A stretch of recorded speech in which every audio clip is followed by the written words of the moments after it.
Bonjour à tous, merci d'être venus. Je suis très content d'animer cette conférence sur la production et la communication des produits audiovisuels et en l'occurrence des web-séries. On voit un peu tout au long du week-end comment on fait pour créer une web-série, de la conception jusqu'à sa diffusion. En l'occurrence, on va élargir un petit peu le débat, puisque la production concerne tout ce qui va permettre de réaliser la série hors du tournage proprement dit, essentiellement les financements, quelles sont les structures qui vont être mises en place pour permettre le tournage. Et la communication, c'est comment est-ce qu'on va faire connaître la web-série une fois qu'on l'a faite, qu'est-ce qu'on en fait, où est-ce qu'on la diffuse, comment est-ce qu'on fait de la pub, etc. Pour en parler, nos deux invités aujourd'hui sont Émilien Parron, qui est le co-créateur de Ulysse, réalisateur, et... Alors, non, ouais. Alors je ne suis pas le réal, je co-scénarise avec Nicolas qui est le réal et je suis le monteur, les musiques, cadreur. Ok. Pas réalisateur, cadreur. Ouais. Très bien. Et Romain Boileau qui a participé à un certain nombre de web-séries dont Les Souverains.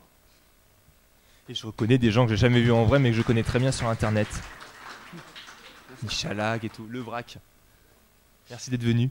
Oui, donc moi je suis membre du VRAC, l'un des plus vieux membres du VRAC. Donc j'ai été en tant qu'acteur sur Les Souverains. Je réalise une petite web-série qui s'appelle Populaire. Sinon, j'organise aussi avec ma ville et le VRAC en partenariat un festival qui s'appelle le Jack Web Série, donc qui récompense des web-séries. À côté, j'ai un blog qui s'appelle Apprendre le cinéma, un autre qui s'appelle Créer une web-série. Et sinon, enfin voilà, j'ai ma structure de production où j'essaye de me positionner dans tout ce qui est vidéo digitale, que ce soit corporate ou de fiction. Voilà. Merci. C'est pas à peine à plus. Donc le sujet qui nous occupe aujourd'hui, qui nous occupe ce week-end, les web-séries, c'est un modèle qui est assez récent. On avait depuis longtemps... Pardon ? Moi je présente la conférence. Je m'appelle Anthony, enchanté. Voilà. Je suis là pour Réalisateur de Super Accord, l'une des web-séries invitées ici. Voilà. Merci. Et donc, les web-séries, ça existe depuis pas si longtemps que ça, ou tout du moins sous la forme qu'elle connaît actuellement, et notamment sous l'engouement qu'elle connaît actuellement, qui fait que de plus en plus de gens se mettent à en faire. Mais c'est un modèle qui n'est pas forcément... reconnu dans les structures de production actuelles. On ne sait pas forcément comment se situer par rapport à ça. Ça demande des moyens de diffusion particuliers. C'est une forme, en tout cas, à laquelle on n'est pas forcément habitué dans les structures traditionnelles. Qu'est-ce que vous pensez de cette structure? Quelles sont les libertés pour vous, selon ce concept, selon le format, les libertés qu'elle offre et les contraintes que ça peut avoir quand il faut, par exemple, aller voir un producteur avec une web-série?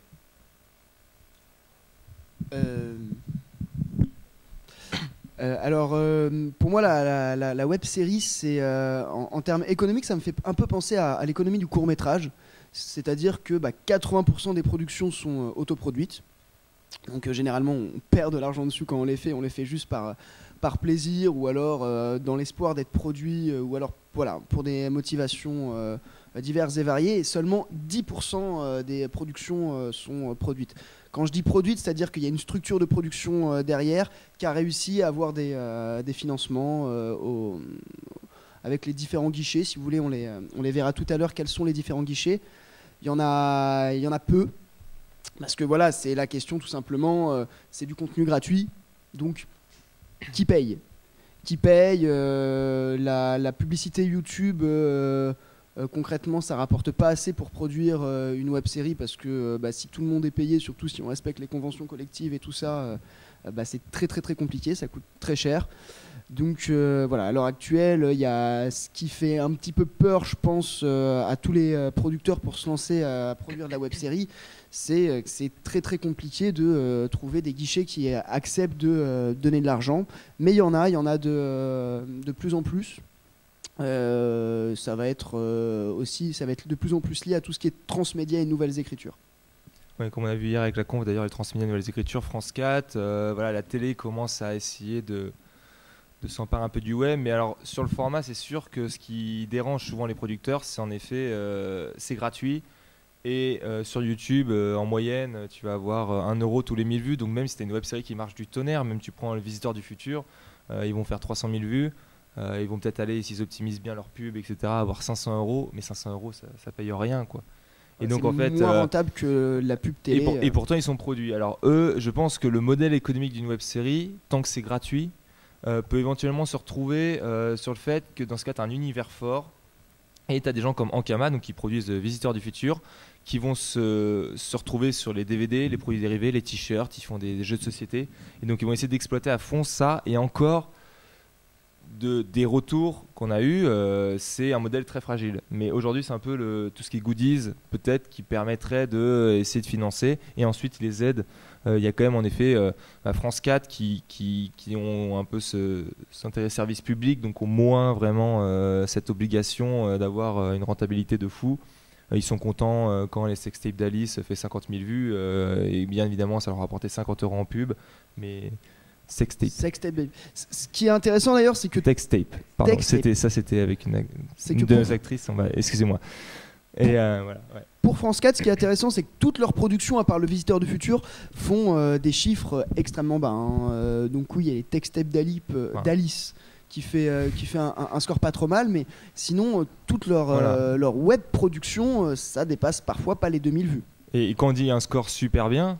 Donc ils ont fait 50 000 vues sur l'ensemble du truc en plus, je crois. Ils sont pas mais donc c'est super bien, mais si on ramène en argent, ça sert à rien. Enfin, que tu fasses 2000 vues ou 50 000 vues, t'as 2 € ou 50 €. Donc bon, alors déjà tu te fais des pizzas qu'on a mangé à midi, voilà. Ta saison 1, t'es content. Alors sinon, il y a aussi les guichets publics. Donc deux guichets principaux, c'est le CNC d'un côté et les régions de l'autre. Le souci avec ces guichets, c'est que ils peuvent donner de l'argent. En revanche, si on a de l'argent public, on a des obligations à respecter, donc c'est payer tout le monde au salaire syndicaux et respecter les conventions collectives. Et en plus, avant de donner de l'argent, ils préféreraient ils demandent généralement un diffuseur. Donc voilà, est-ce que les nouvelles chaînes de télé, donc on a vu qu'il y avait France 4 et Arte qui avaient une mission de service public, donc qui doivent produire là-dedans. Après, Canal s'y met un petit peu, mais c'est très très complexe. Il n'y a pas longtemps, j'étais au Cross Video Days et cette question du coup est venue, et a priori ça va être dans tout ce qui est transmédia, nouvelles écritures, où il y a de l'argent qui est mis dedans. Donc, qui sait ce qu'est le transmédia déjà? D'accord. Qui ne sait pas? D'accord. Je vais expliquer. Alors concrètement, le transmédia, c'est raconter l'histoire sur divers médias. Donc il y a généralement un média principal qui est par exemple une web série. Voilà, par exemple une web série. Et sur d'autres médias, un bout de l'univers qui n'était pas développé dans le média principal est développé. Donc ça peut être un blog avec une enquête interactive, ça peut être des petites capsules vidéo, ça peut être un bouquin. Et là, je reviens sur ce que tu dis. Il y a toute une économie de produits dérivés qui peut se lier avec ça. Voilà, et faire rentrer plus d'argent que les simples visionnages YouTube. Et donc l'idée, c'est que ta vidéo reste un produit d'appel, donc qui est visible par un grand nombre, et tu vas pas rémunérer ta production directement par l'achat, mais par tous les produits dérivés qu'il y a autour. Donc indirectement, les fans vont être contents aussi de pouvoir acheter des t-shirts et acheter les DVD, qui serait le truc essentiel. Et donc comme ça, éventuellement, si ça se développe, on peut imaginer de plus en plus de web-séries produites type Visiteurs du futur. Il y a l'autre modèle économique, parce qu'on va dire il y a 2 success stories en termes de production, qui sont Noob et le Visiteur, sauf qu'ils sont très différents. Noob sont restés indépendants et ont réussi à avoir... Soit tu as une grosse base de fans, donc tu vendras entre guillemets beaucoup de goodies et beaucoup de DVD, et donc tu pourras te permettre en gros à la Visiteur d'avoir une production correcte. Ou soit tu as une grosse base de fans et tu gères tout seul, et donc dans ce cas tu fais financement participatif, tu fais directement un appel, on va dire au don quand même, à tes fans, et ils sont tellement nombreux qu'ils ont réussi à arriver à des sommes astronomiques. Mais clairement, si tu lances ta web série, il y a quand même de plus en plus de web séries qui demandent d'entrée de jeu du crowdfunding, on va en parler, mais c'est quelque chose qui est assez... Donc nous, Ulysse, on n'a pas fait de crowdfunding, il y a pas mal de web séries qui n'en ont pas fait, mais il y a beaucoup qui disent, bon voilà, on a encore aucun public, éventuellement on tourne un trailer ou quelque chose et on part sur le crowdfunding. Donc forcément, tu peux pas récolter des milliers d'euros parce que les gens te connaissent pas. Et souvent, au final, on dit oui, c'est la solution, mais tu vas dire que dans ces gens-là, tu vas mettre, je sais pas, 1 500 €, et en fait, tu vas voir que finalement c'est toi qui vas devoir mettre, parce que si t'as pas le palier, t'as rien. Donc souvent finalement c'est la famille, ta grand-mère, tu vois d'ailleurs sous les messages, discussion, bonne chance mon loulou, papy, mamie, donc c'est assez marrant, tu vois, ils ont mis 200 €. Et au final après toi t'arrives à 2 jours de la fin, il faut compléter, tu vas compléter pour toucher l'argent. Plus tu as les contreparties, faire très attention à mon avis aux contreparties, parce que moi j'ai déjà vu des crowdfunding où objectivement tu mettais 10 €, tu avais un t-shirt. 10 € le t-shirt, même si tu le fabriques en je sais pas combien d'exemplaires, enfin en gros il va te rester 1 €, et si ce n'est que parfois les gens ils font pas attention et la contrepartie est beaucoup plus, enfin t'as 10 €, il te reste 5 € pour toi quoi. Donc au final le crowdfunding il faut faire attention. Moi je pense, je sais pas si un jour on en fera sur Ulysse, moi personnellement je suis pas incroyablement pour ces côtés-là un peu, finalement je pense pas que ça rapporte tant d'argent que ça. Après tu es aussi un peu redevable envers le public. Imaginons les gens ils ont financé une saison 2 et puis tu tues leur meilleur personnage et ils disent ouais mais moi j'ai pas payé pour voir tel personnage mourir. Enfin après voilà c'est le risque, mais ouais, c'est un peu dérangeant. Mais sinon par contre la bonne stratégie je pense c'est d'essayer de faire en gros en autoproduit. De toute façon c'est comme disait Romain, c'est comme pour les courts-métrages, c'est-à-dire que souvent tu vas pas te faire de l'argent sur ton court-métrage, mais ça va être une carte de visite. Et donc tu peux dire que tu peux intéresser des gens. Et donc pourquoi on a fait des web-séries, enfin moi je pense Nicolas qui est le réalisateur d'Ulysse, je vais parler pour toi. Moi je suis un fan de web-séries, donc moi j'adorais les web-séries. Nicolas n'est pas particulièrement venu du milieu des web-séries. Ah salut, je t'ai fait. Il y a Gabriel qui mais par contre lui il a dit je suis un jeune réal et tout, j'aimerais faire des choses quoi, et c'est juste que YouTube c'est le diffuseur dans lequel t'as pas besoin de passer 40 portes avant qu'on dise ok tu peux diffuser chez toi. Donc finalement c'est un endroit d'expression où tout le monde peut se montrer et essayer un jour de faire d'autres choses. Je pense que Nico aimerait bien faire des vrais films un jour, voilà. Et mais donc c'est une carte de visite, et tu peux dire si tu veux même rester dans la web série, moi c'est ce que j'aime beaucoup, tu dis ma première saison ok je vais en baver, mais après c'est quand même plus facile d'arriver devant des gens, devant Studio 4, devant tu as le producteur ou d'aide financière ou ton public avec une saison. Si Ulysse on était allé sur crowdfunding, on aurait eu 150 €, dont 50 € de ma mère, et voilà quoi. Et que là tu fais ta base de fans et après tu essaies de choisir un modèle économique produit dérivé, autre chose, tu essaies de faire des DVD ou tu essaies de faire du crowdfunding ou d'autres choses comme ça. On avait une première question, oui. N'hésitez pas à lever la main pour poser des questions pendant la conférence.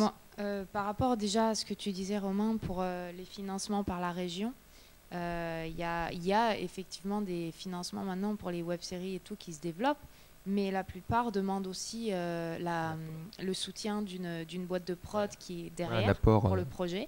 Donc c'est un peu le chat qui se mord la queue. La boîte de prod en soi c'est juste un nom, et faire une boîte de prod c'est pas très très compliqué. Ce qu'elle demande surtout c'est un diffuseur derrière, parce qu'au final la boîte de prod elle va porter le projet, elle va mettre un apport aussi personnel dedans, mais généralement dans son plan de financement en fait, dans son budget prévisionnel il y a l'apport personnel, mais voilà elle va surtout demander un diffuseur. Et c'est ça le plus compliqué, c'est de trouver le diffuseur. Comme on a vu, il y a France 4 un petit peu, Arte, mais voilà, à l'heure actuelle, il n'y a pas tant de diffuseurs que ça. Dailymotion, peut-être, je ne sais pas si eux, ils se lancent dans la production. YouTube, non, il y a 2 ans, ils ont lancé un programme pour financer des chaînes. Elles ont toutes foiré, sauf Studio Bagel. Sauf Studio Bagel, voilà, c'est ce qui a amené les nouvelles chaînes. Et il me semble que j'ai cru entendre parler qu'il y avait des possibilités d'avoir des fonds personnels en quelque sorte, par le biais des crédits d'impôt ou je sais pas quoi, des déductions d'impôt. Alors tout ce qui est crédit d'impôt, c'est assez complexe, et en fait on paye moins d'impôts, mais il faut déjà avoir tout un plan de financement qui est très solide avant de faire appel au crédit d'impôt. C'est en gros pour encourager l'investissement en France et le tournage local. Mais du coup, voilà, c'est pour les productions qui ont un certain budget. Ça ne va pas vraiment concerner les web-séries. D'ailleurs, oui, le problème, c'est que souvent les aides sont indexées au budget ou en pourcentage de budget, etc., avec un plafond. Mais donc, en fait, si tu n'apportes rien, c'est vrai que 50% de rien, voilà. En aide publique, on est à 50%. Voilà, on ne peut pas avoir parfois 60%, ça dépend, on peut monter jusqu'à 60%. On est à 50% d'aide publique. En revanche, si on revient sur l'autoproduction, moi un truc que j'ai beaucoup utilisé, c'est que les villes donnent. Quand on est jeune, on peut avoir des bourses, il y a envie d'agir. Il y a plein d'autres guichets accessibles pour les associations. Et donc là, on est dans de l'autoproduction. Et l'avantage avec l'autoproduction, on ne gagnera pas d'argent évidemment, hein. Mais on pourra se permettre de tourner sans respecter les conventions collectives. D'en perdre moins. On pourra donc faire travailler les gens bénévolement. Moi, j'encourage quand même les gens à bien les nourrir. Mais voilà, pour moi, l'argent, moi, à titre d'exemple, quand j'étais un jeune étudiant, en tout, j'ai dû avoir 5 000 € de subventions auprès des divers guichets pour mes divers projets. Donc vraiment, ça se trouve. Envie d'agir monte jusqu'à 1 000 €. Les villes, renseignez-vous, les villes ont souvent des trucs pour les jeunes. Moi, j'habitais à Châtillon, j'ai eu 400 €. Et sinon, la fac donne beaucoup d'argent, FSDIE. Donc ça peut être très intéressant pour tout ce qui est association, autoproduction. Et sinon, sans donner de l'argent, il y a aussi avoir les choses gratuitement. Ça revient un peu au même. Et pour le coup, faut vraiment oser. Alors ça, comme dans l'atelier, vous fabriquez vos propres machines. Faut un petit peu d'argent, mais ça coûte quand même. Ça vous permet de faire vraiment les plans que vous voulez sans dépenser des milliers d'euros comme les grosses productions. Mais donc il y a le bénévolat, mais il y a aussi par exemple les lieux de tournage. Et quand on dit ah ouais, moi je vais tourner dans un château, etc. C'est mort. Tourner sur des voies ferrées, c'est mort, etc. Nous dans Ulysse, on a beaucoup de lieux de tournage extérieurs très divers. Et souvent, on écrivait un peu comme on écrivait une série, puis après on se dit bon, maintenant il faut trouver des rails, maintenant il faut trouver un orphelinat. Et en fait, on s'est rendu compte que si tu présentes bien, tu arrives avec un projet et ce côté jeune, des jeunes qui veulent faire des choses, tu vas les voir, et il y a plein de gens qui t'offrent des trucs gratuitement. Tu peux tourner dans un lieu, il ne faut pas que je spoil parce que c'est dans la suite de la saison, mais où des vrais tournages ont lieu, et si on avait dû payer, ça aurait été 15 000 €. 3 jours, on a payé 0. On a eu les mêmes conditions de tournage. Et il faut oser, et on se rend compte que les gens, si tu y vas, tu montres que tu es motivé, que tu es un jeune, tu te fais pas de l'argent sur leur dos, parce que voilà, de toute façon t'en perds. Et il y a des moyens comme ça de faire quand même des choses assez cool, même niveau musique. Oui, la débrouille, ça peut être négocié avec des personnes. Je sais que pour l'hélicoptère des souverains, il y avait eu un accord pour ça, mais qu'à la base, le devis était de 3 000 €. Et finalement, on l'a descendu moins cher. Plus que 3 000 € a priori. Donc oui, la débrouille. Pas hésiter à aller demander. Oser, ouais. Parce que franchement, en tout cas, tenter le coup, ça vaut pas le coup de se fermer les portes en disant non, mais ils diront jamais oui, on n'aura jamais un hélico. Vous aurez forcément des noms, mais vous aurez aussi des oui. Ouais. Préparez, dites-vous, à chaque fois que j'ai un nom en plus, je me rapproche d'un oui. C'est des statistiques. C'est un peu le truc de la web série, c'est que t'as pas d'argent et tu compenses par du temps. Alors tu vas dire le temps c'est l'argent, j'aurais pu faire autre chose, j'aurais pu aller travailler pour gagner de l'argent, donc j'en perds. Mais tu dis ok, si j'avais de l'argent, en 2 secondes j'aurais trouvé ce décor, en 2 secondes j'aurais fait ça, en 2 secondes j'aurais ma caméra, en 2 secondes j'aurais ma grue. Mais tu compenses par le temps. Où t'as une mauvaise caméra, tu vas passer beaucoup de temps en post-prod pour essayer de pimper un peu ton image. Tu vas passer beaucoup de temps à trouver des lieux, à discuter avec des gens pour essayer d'avoir des lieux gratuits. Tu vas faire des dossiers juste pour la mairie dont on a Versailles. Normalement c'est 1 000 € la journée. Quand tu tournes, et Nicolas a fait un dossier bien présenté, beaucoup de démarches, et ils ont bien aimé la démarche, un peu comme à Châtillon, et ils nous ont dit ok, on a les autorisations de tournage pour pas se faire emmerder, parce qu'en plus à Versailles ils sont un peu voilà, et on a pu comme ça tourner dans des lieux cool quoi. Sinon, pour revenir aux web-séries produites, donc pour l'instant il y en a assez peu. Il y a un autre truc qui est à le vent un peu en poupe, ça s'appelle le Brain Content. Qui connaît le Brain Content? Merci Jaï. Alors le Brain Content, en gros, c'est les marques. Les marques, ça se fait aussi pas mal avec les youtubeurs. C'est les marques qui financent placement une web. De produit. Voilà, c'est du placement de produit, mais peut-être limite un peu moins agressif. Par exemple, qui connaît la série Mes colocs? BNP Paribas.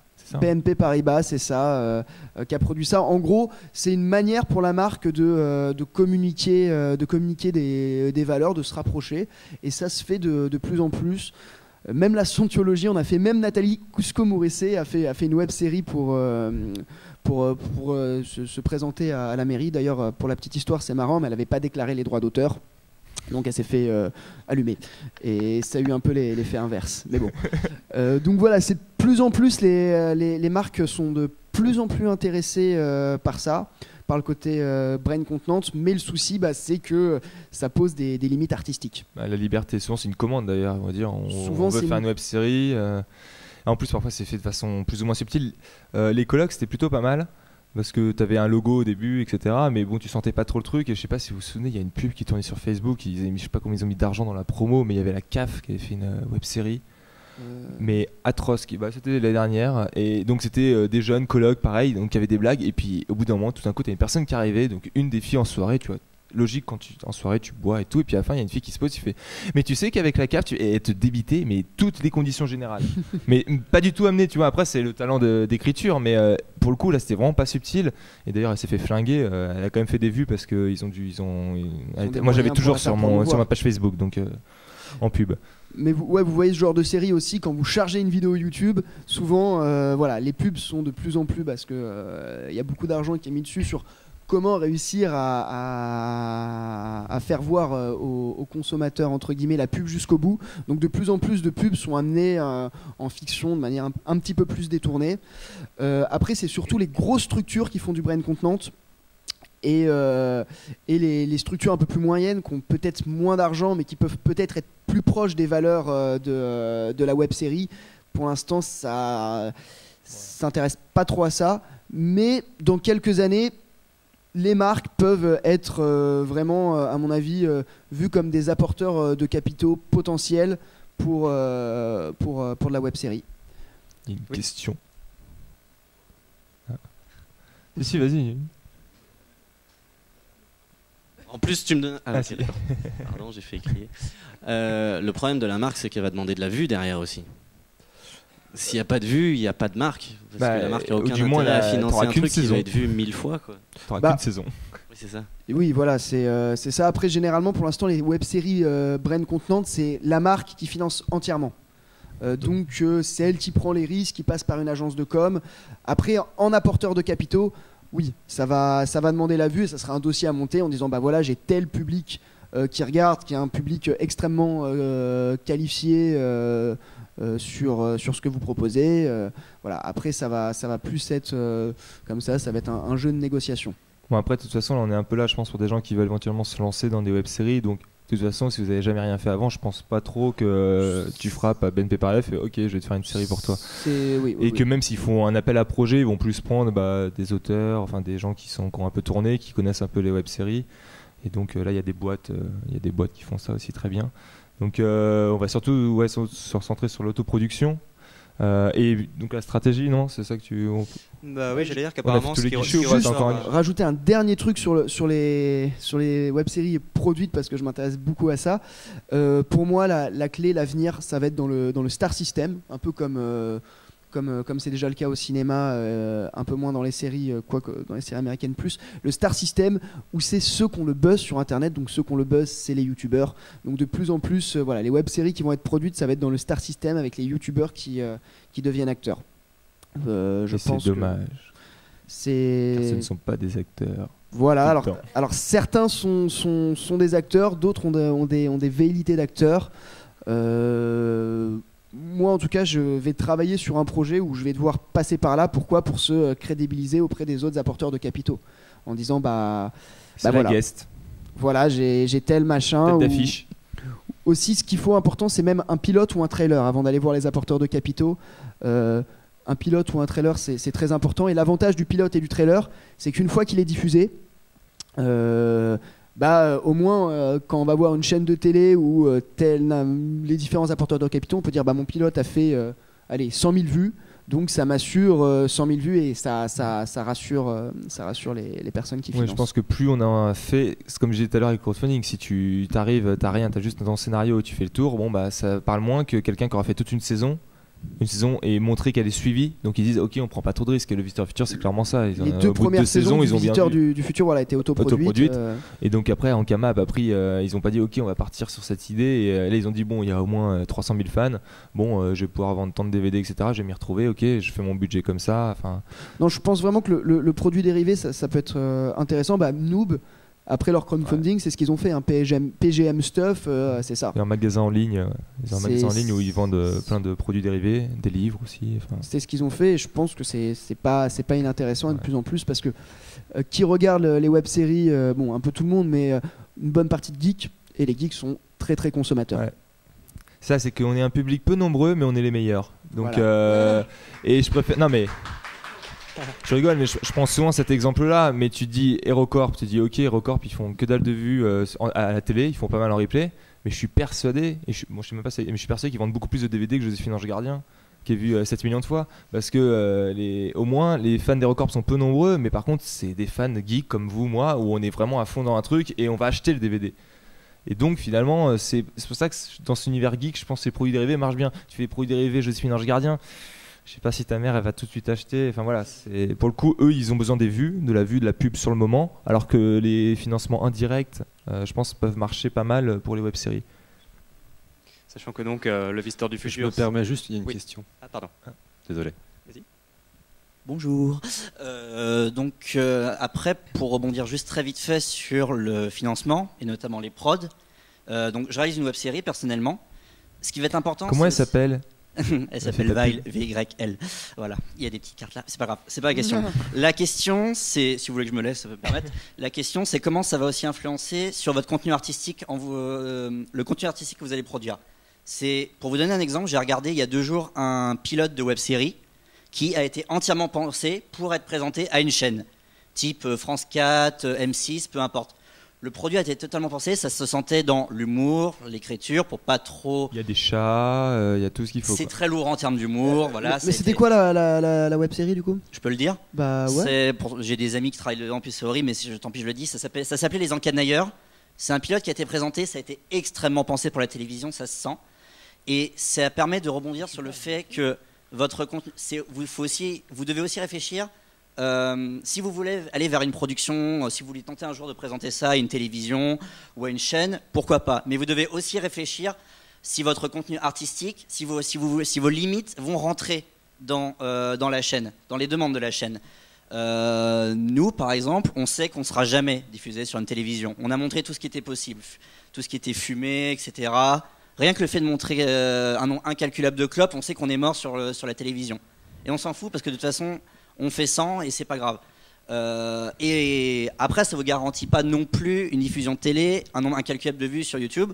J'ai un ami qui s'appelle Jonathan Degrelle qui fait une série qui s'appelle Devil Slayer, si vous connaissez, qui est une série qui passe sur No Life au moins une fois tous les 2 jours à peu près. Et sur YouTube, bon, ça n'a pas non plus fait leur vue bondir. Ils ont peut-être 1000, 2000 vues par épisode. Donc, mais là tu parles de la télé, mais en fait après la télé aussi. On n'est pas, enfin, on a l'impression que la télé c'est l'objectif ultime. Moi personnellement je pense que je rebondis justement sur ce qui était France 4 Nouvelle Génération, ce qu'ils proposent.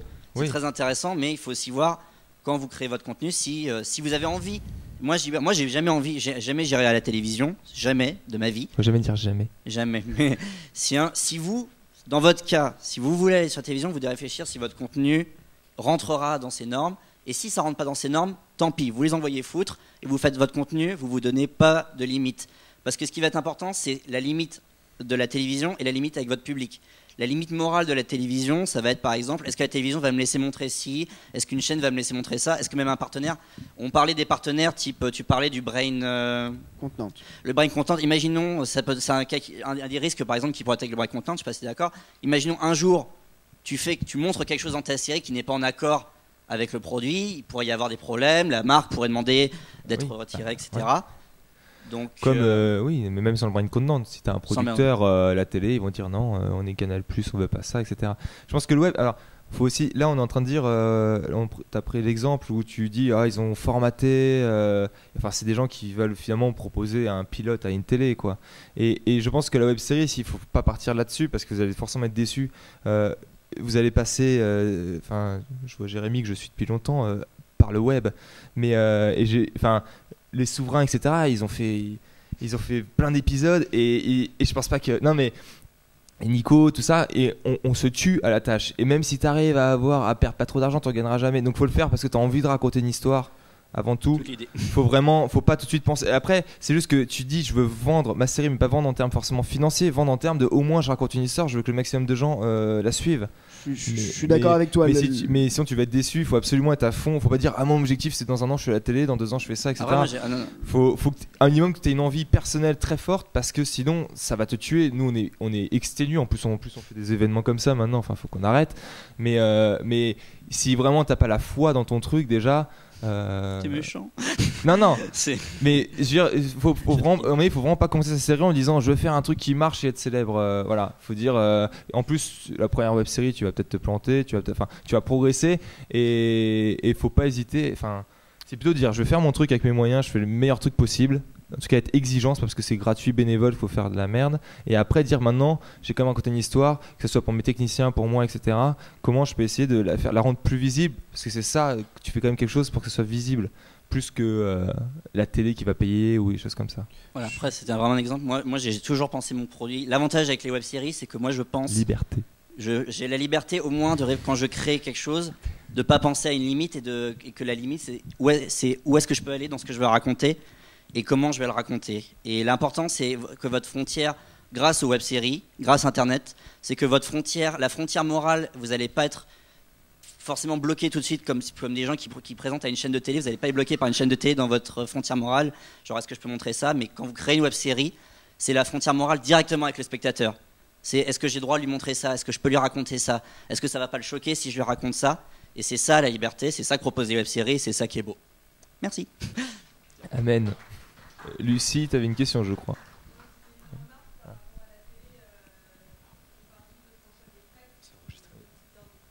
On parle tous de François Descraques qui fait Le Visiteur du Futur. La première production qu'il a fait, que produit les opérateurs, regardez juste comment ça a marché par rapport au Visiteur du Futur. À partir du moment où il y a de la production derrière, il y a des contraintes, il y a moins de liberté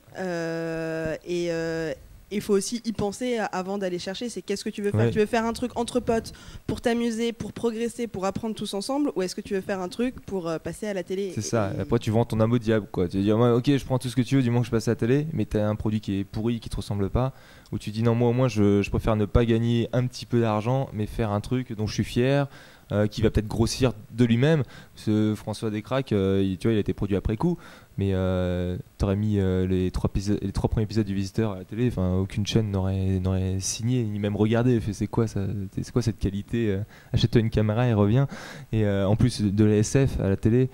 Et finalement, ce qui est pas mal, c'est que lui a imposé son truc. Il a fait son histoire. Ça a marché, ça a prouvé aux gens, et bien évidemment les gens s'intéressent. Une fois qu'ils ont vu qu'il y avait 300 000 personnes qui suivaient, ils ont dit ok, en fait c'est vachement bien ce que tu fais, et donc on va en Kama c'est quand même des geeks, donc ça c'est genre un peu, mais on va te produire.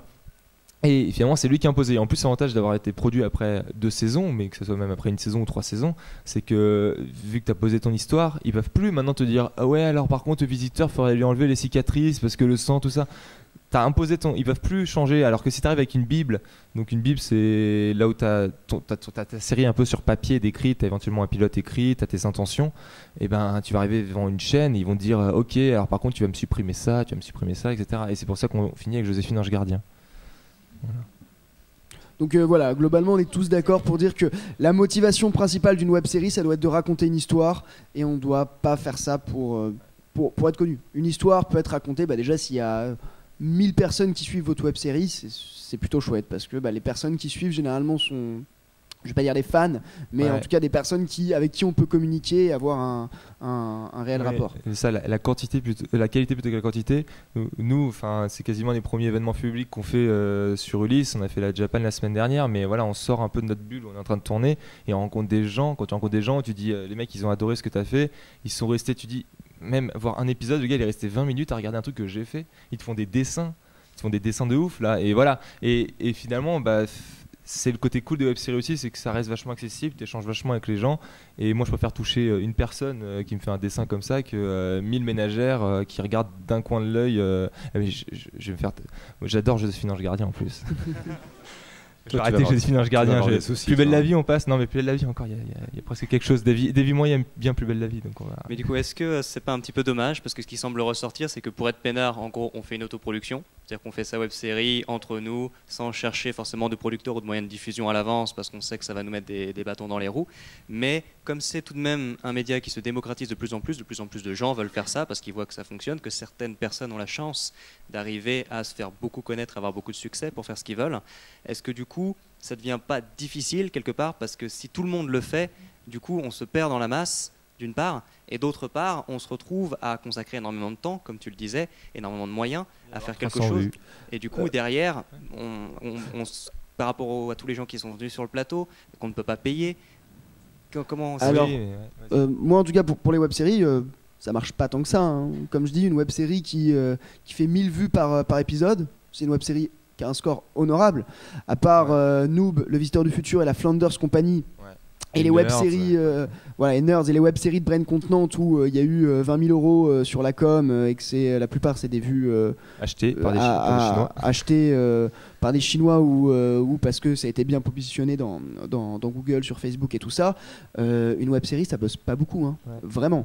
Le podcast qui demande moins d'argent et qui est moins difficile à produire buzz en moyenne plus que la web-série.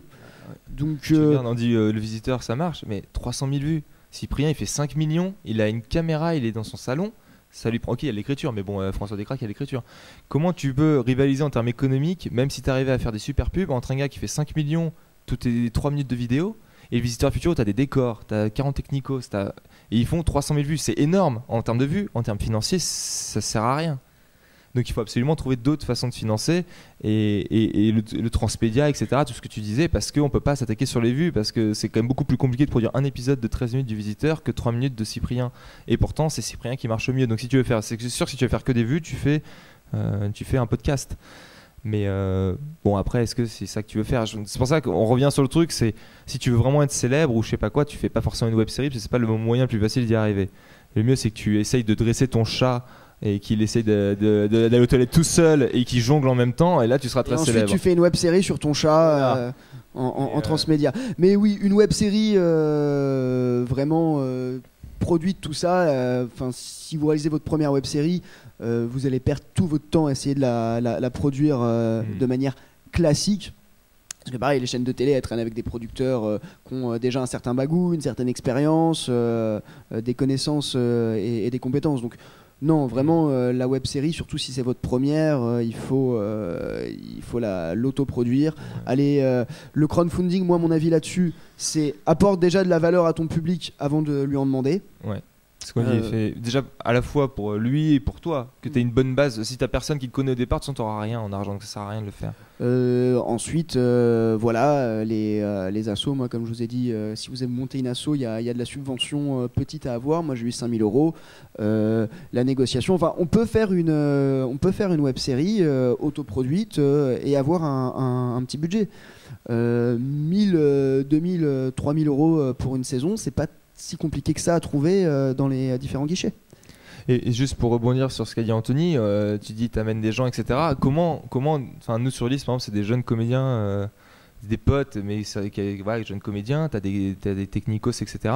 Et ben, comment tu les motives? Tout le monde est bénévole en effet, et donc peut-être que tu vas pas devenir célèbre ou faire des vues, mais par contre c'est une carte de visite pour tout le monde. Nous, la motivation qu'on donne à nos comédiens, c'est que sans doute on vous paiera sans doute jamais sur Ulysse, on verra. On sait jamais, mais par contre si ça vous fait des images pour une bande démo, donc on vous fera votre bande démo et puis vous pourrez, voilà, nous on apprend à faire des films et un jour si tu montes ça, tu dis ah ouais ok, le gars il s'est monté ou il s'est filmé, et donc tu peux avoir des vrais contrats, donc c'est quand même une carte de visite. Et ça vaut le coup, même si ta série en elle-même ne génère pas des vues. François Descraques, je pense qu'il a quand même beaucoup plus de contrats maintenant. Il a pu faire même les opérateurs, il a pu faire plein de produits. Il faisait déjà des pubs, mais voilà, il a pu faire quand même des trucs un peu plus diversifiés que s'il n'avait pas eu cette visibilité-là. C'est-à-dire que même en s'arrêtant à la fin de la saison 2, imaginons il n'y a pas de 3-4, c'est-à-dire qu'il n'aurait jamais touché Peanuts sur Le Visiteur. Bah, il avait une fanbase qui fait que si les gens regardent les opérateurs.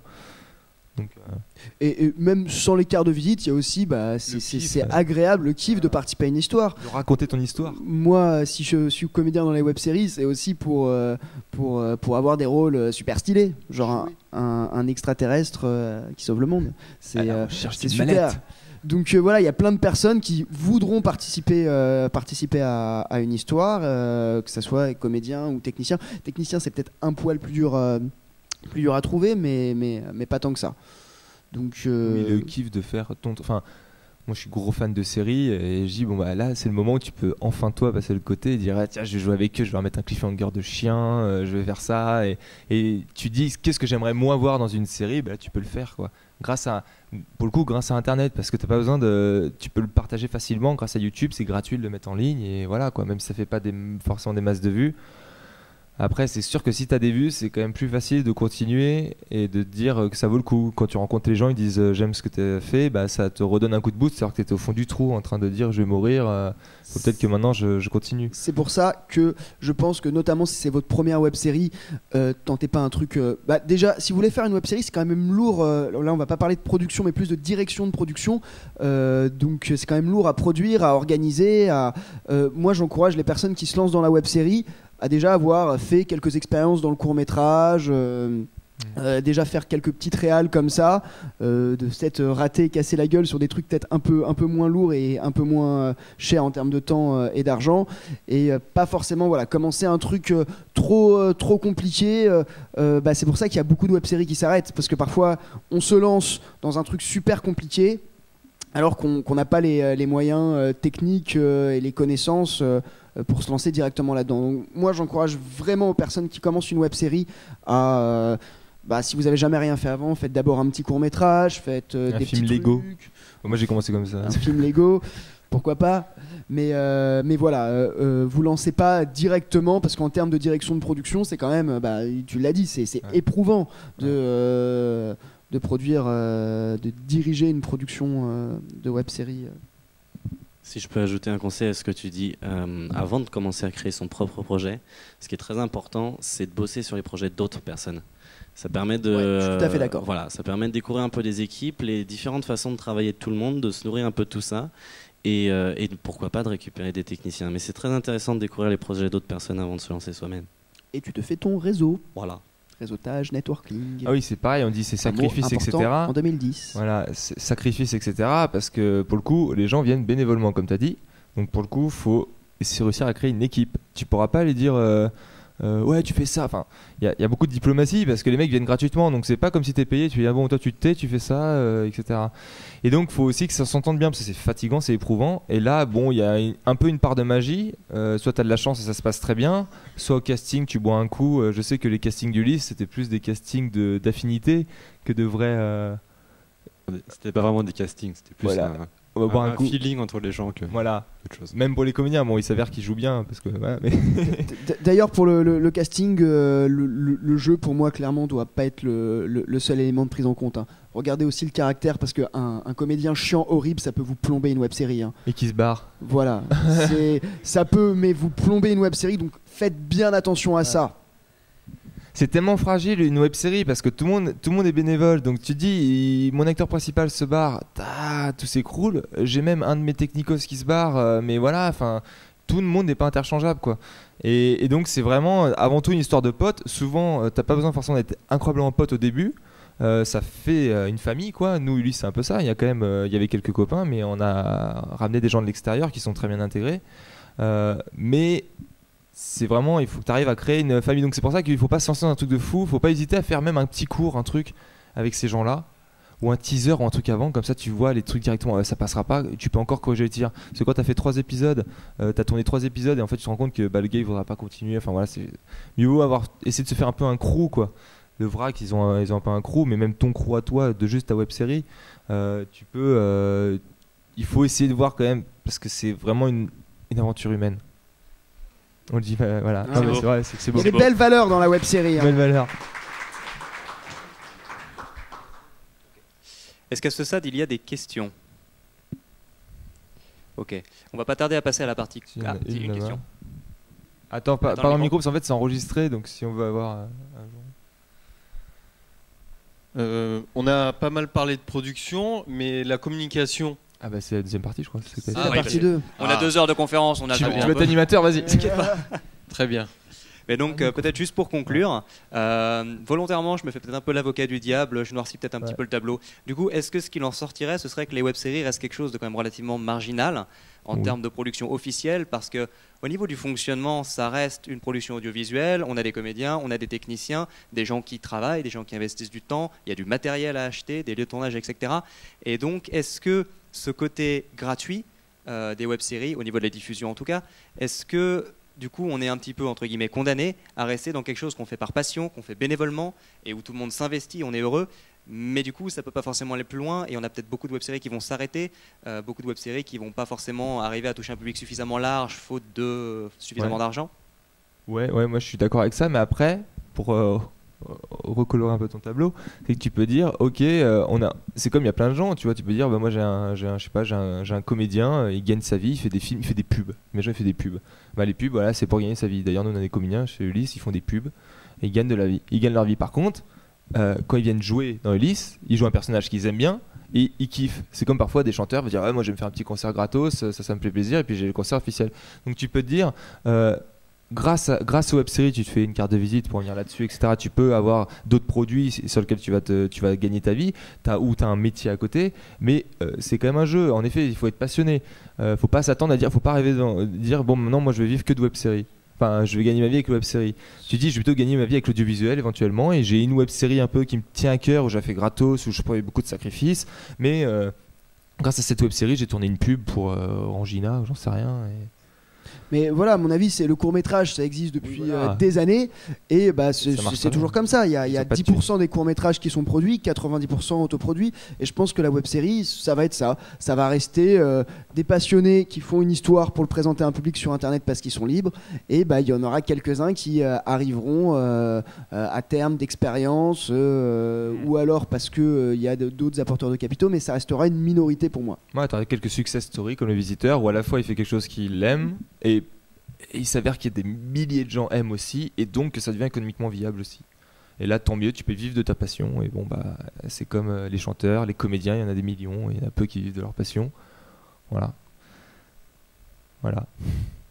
Et donc, ce qui fait par contre le caractère un peu spécial des web-séries, j'en parlais, c'est que c'est un média relativement nouveau et qui allie au caractère gratuit la possibilité de créer, vous en avez parlé, un côté un peu communautaire via un univers qui se met en place, chose qu'on n'a pas forcément dans juste un court-métrage qui est une œuvre unitaire. Oui. Et donc, en termes de communication, comment est-ce que ça peut se passer? D'où est-ce qu'on part en fait? À mesure où on crée un univers, est-ce qu'on commence d'abord par ça? Est-ce qu'on commence d'abord par chercher les réseaux par lesquels on va produire? Est-ce qu'on se dit déjà je vais faire du transmédia, donc il faut que je fasse ça de telle manière? Est-ce que finalement on écrit peut-être le scénario en fonction de ça? Comment est-ce qu'on démarre? C'est qu'il y a les deux phases, après je vais laisser parler Romain. Juste, c'est vrai que t'as beau faire la meilleure web série du monde, si personne n'a les moyens de la voir ou ne connaît son existence, bah, tu feras pas de vue. Donc il faut absolument penser à comment je vais faire diffuser ma série, quoi.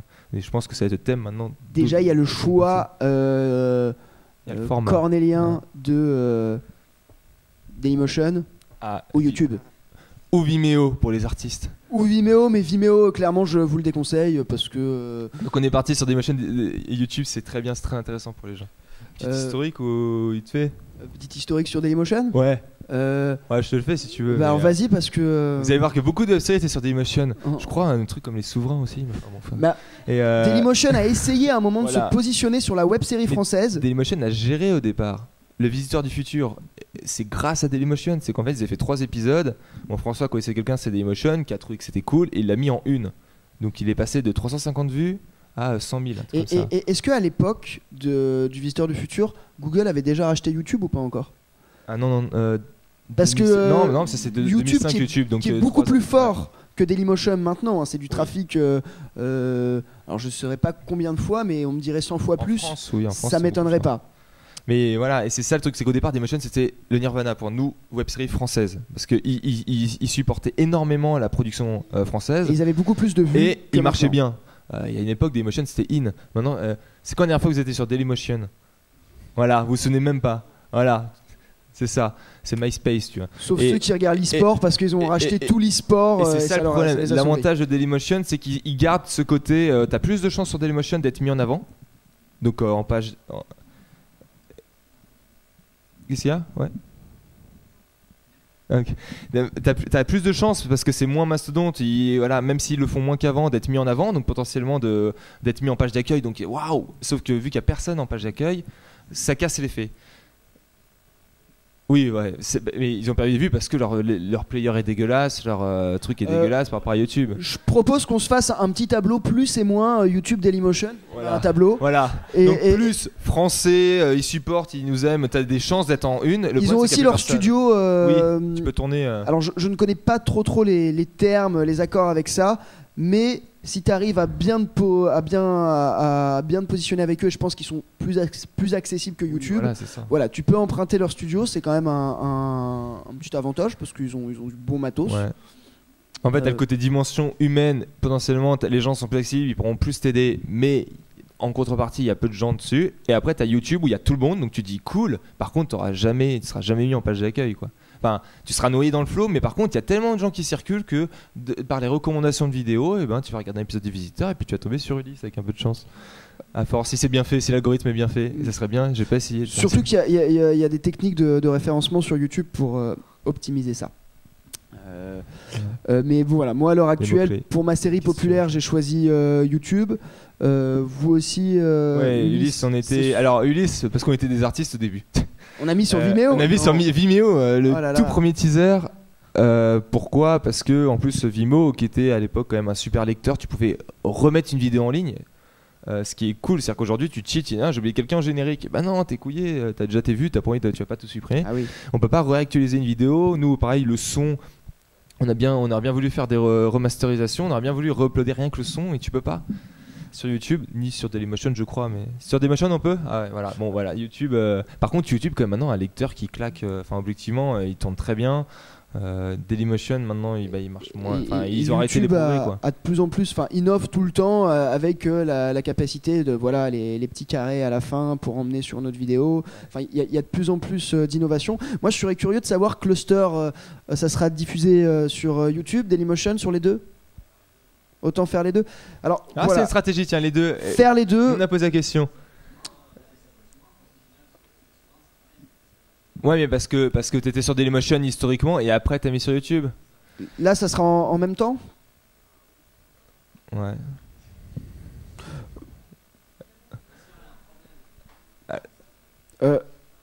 Alors, il y a la dilution de vue. Il y a la dilution de vue, mais de toute façon, il faut savoir sur quoi, sur lequel tu vas communiquer. Celui que tu vas partager, c'est lequel? C'est le YouTube ou le Dailymotion? Ouais. Donc, moi, je pense que mettre sur les deux, il n'y a pas de souci. Mais qu'il faut savoir choisir un des deux sur lequel communiquer et partager et faire toute la phase de promotion. Nous, on a pris la stratégie d'avoir qu'un seul lecteur par seule application pour avoir une bonne chaîne. Et aussi le problème de la dilution des vues, c'est que tu te dis il y a quand même le truc, c'est que potentiellement des gens ils disent tiens, une vidéo a été vue 20 000 fois, bon ça vaut peut-être quelque chose quoi. Enfin on va peut-être jeter plus un coup d'œil, même en termes de référencement. La preuve sociale, quand il y a plus de vues, ça s'appelle la preuve sociale. C'est un fait sociologique. Plus il y a de vues, plus les gens se disent c'est bien. Voilà, et plus on est à regarder là-bas, plus des gens vont regarder là-bas. Se demander s'il y a quelque chose. Et donc nous on a choisi un seul lecteur de toute façon, puisque on s'est dit que de toute façon il y avait peu de chances que Dailymotion nous pousse tant que ça. On a dit on va prendre YouTube, tout le monde connaît, ça marche bien. La chaîne YouTube, parce que pour le coup eux t'as un peu un mini site quoi. Tu peux organiser bien tes vidéos, faire un truc propre, faire des playlists propres. Le gestionnaire de vidéos, c'est-à-dire quand vous êtes donc youtubeur, vous pouvez gérer bien, vous voyez bien les stats, etc. C'est assez intéressant, t'as les tranches d'âge, voilà. Non, à l'heure actuelle, l'outil YouTube et t'as des compléments avec les. Cool. Ouais, voilà, c'est clairement le plus cool. Et donc nous on a choisi de centraliser les vues pour que ça ait plus d'effet. Voilà, tout simplement quand on regarde une vidéo, pour pas dire oui mais attends, j'ai 300 vues là, j'ai 400 vues là et j'ai 600 vues là, donc en fait, je suis à plus de 1000 et tout. Et en fait, c'est mieux de voir 1000. Enfin 1300 dans ce cas-là. Alors Vimeo c'est pareil, il y a peu de micro, il faut que tu parles dans un micro sinon on ne t'aura pas la vidéo. Très vite. Moi, j'ai des amis qui voudraient partir sur Vimeo, qui envisagent Vimeo parce que la compression est moins violente au niveau de la HD. Oui. Mais il y a plein de trucs. C'est beaucoup moins viral Vimeo, voilà, c'est ça. Après, oui. Techniquement, c'est les meilleurs. Tu peux dire ah ouais Linux et tout, il y a des trucs open source, c'est trop bien. Mais n'empêche que Microsoft c'est la machine. Non, mais tu vois ce que je veux dire, c'est un peu ce genre de truc là. C'est pas le meilleur. C'est le petit indépendant qu'on défend un petit peu, c'est le problème. Mais c'est à toi de voir si tu prends le mainstream. Moi, personnellement, j'ai hésité à aller sur Vimeo. Le seul problème de Vimeo, c'est que imaginez que vous vous abonnez comme sur YouTube pour diffuser vos vidéos. Mais que pour diffuser votre contenu, vous devez payer 50 € à l'année et 150 € pour du méga contenu. Parce qu'ils vous laisseront jamais uploader plus de 500 mégabytes si vous payez pas 150 € l'année. Et l'HD, tout ça. Pas plus de 500 mégabytes. Donc ça, c'est leur gros problème et ce qui fait qu'ils pourront pas diffuser. C'est normal aussi, mais c'est leur business plan, c'est leur modèle économique. Sur Vimeo, t'as pas les pubs dégueulasses, t'as pas les trucs comme ça. C'est les qualités. En fait, il faut voir les qualités de tous les côtés. La censure est un peu moins violente. Donc, non mais c'est une autre offre en effet, je pense comme dit Jérémy, c'est que pour le coup s'ils faisaient comme du YouTube, ça sert à rien, donc ils vont dire ok t'as YouTube où c'est le mainstream, où t'as les pubs etc, tout est gratuit mais t'as plein de pubs etc, et t'as Vimeo où là t'as un beau lecteur, tu payes mais t'as un suivi bien, tu peux changer tes vidéos, enfin c'est une autre qualité de service. Pour la série, pour le coup, moi Vimeo, j'aime beaucoup. Je regarde, il y a des vidéos top, mais je sais pas si c'est top pour la série parce que pour le coup, ils ont beaucoup moins ce truc de regarder l'épisode d'après. Enfin, il y a moins ces playlists, ces trucs-là. C'est vraiment du one shot. Genre les courts métrages, il y en a beaucoup sur Vimeo, des vidéos one shot. Mais une série, va trouver tous tes épisodes à la suite comme sur YouTube où tu vois ta playlist épisode, ta playlist bonus, ta playlist. Enfin, c'est vraiment pas. Je pense que c'est vraiment fait pour du one shot et très artistique. Ouais, bah moi je suis en France pour l'instant. Ouais. Donc on va là où il y a du monde. C'est comme tu dis, est-ce que je me fais une page Facebook ou une page Google+. Nous on a tout fait. Bon, sachant que quand tu as un compte YouTube, tu as une page, oui, t'as une page Google+, mais personne n'est sur Google+. Tout le monde a un compte Google+. Par contre, si personne va sur le flux d'actualité... Et donc justement, puisqu'on parle de Google+, au niveau de la communication, parce que là on parle surtout de la diffusion, mais pour que la diffusion fonctionne, il faut quand même la faire connaître, parce que s'il y a juste une vidéo sur YouTube, a priori personne ou très peu de gens vont y aller d'eux-mêmes. Comment est-ce qu'on peut organiser une campagne de communication à partir de quelque chose qui a priori n'est connu de personne, puisqu'on démarre tous à un moment donné? Alors je sais pas si je vais répondre dans le sens, mais il y a quelque chose pour moi qui est assez important dans une web série.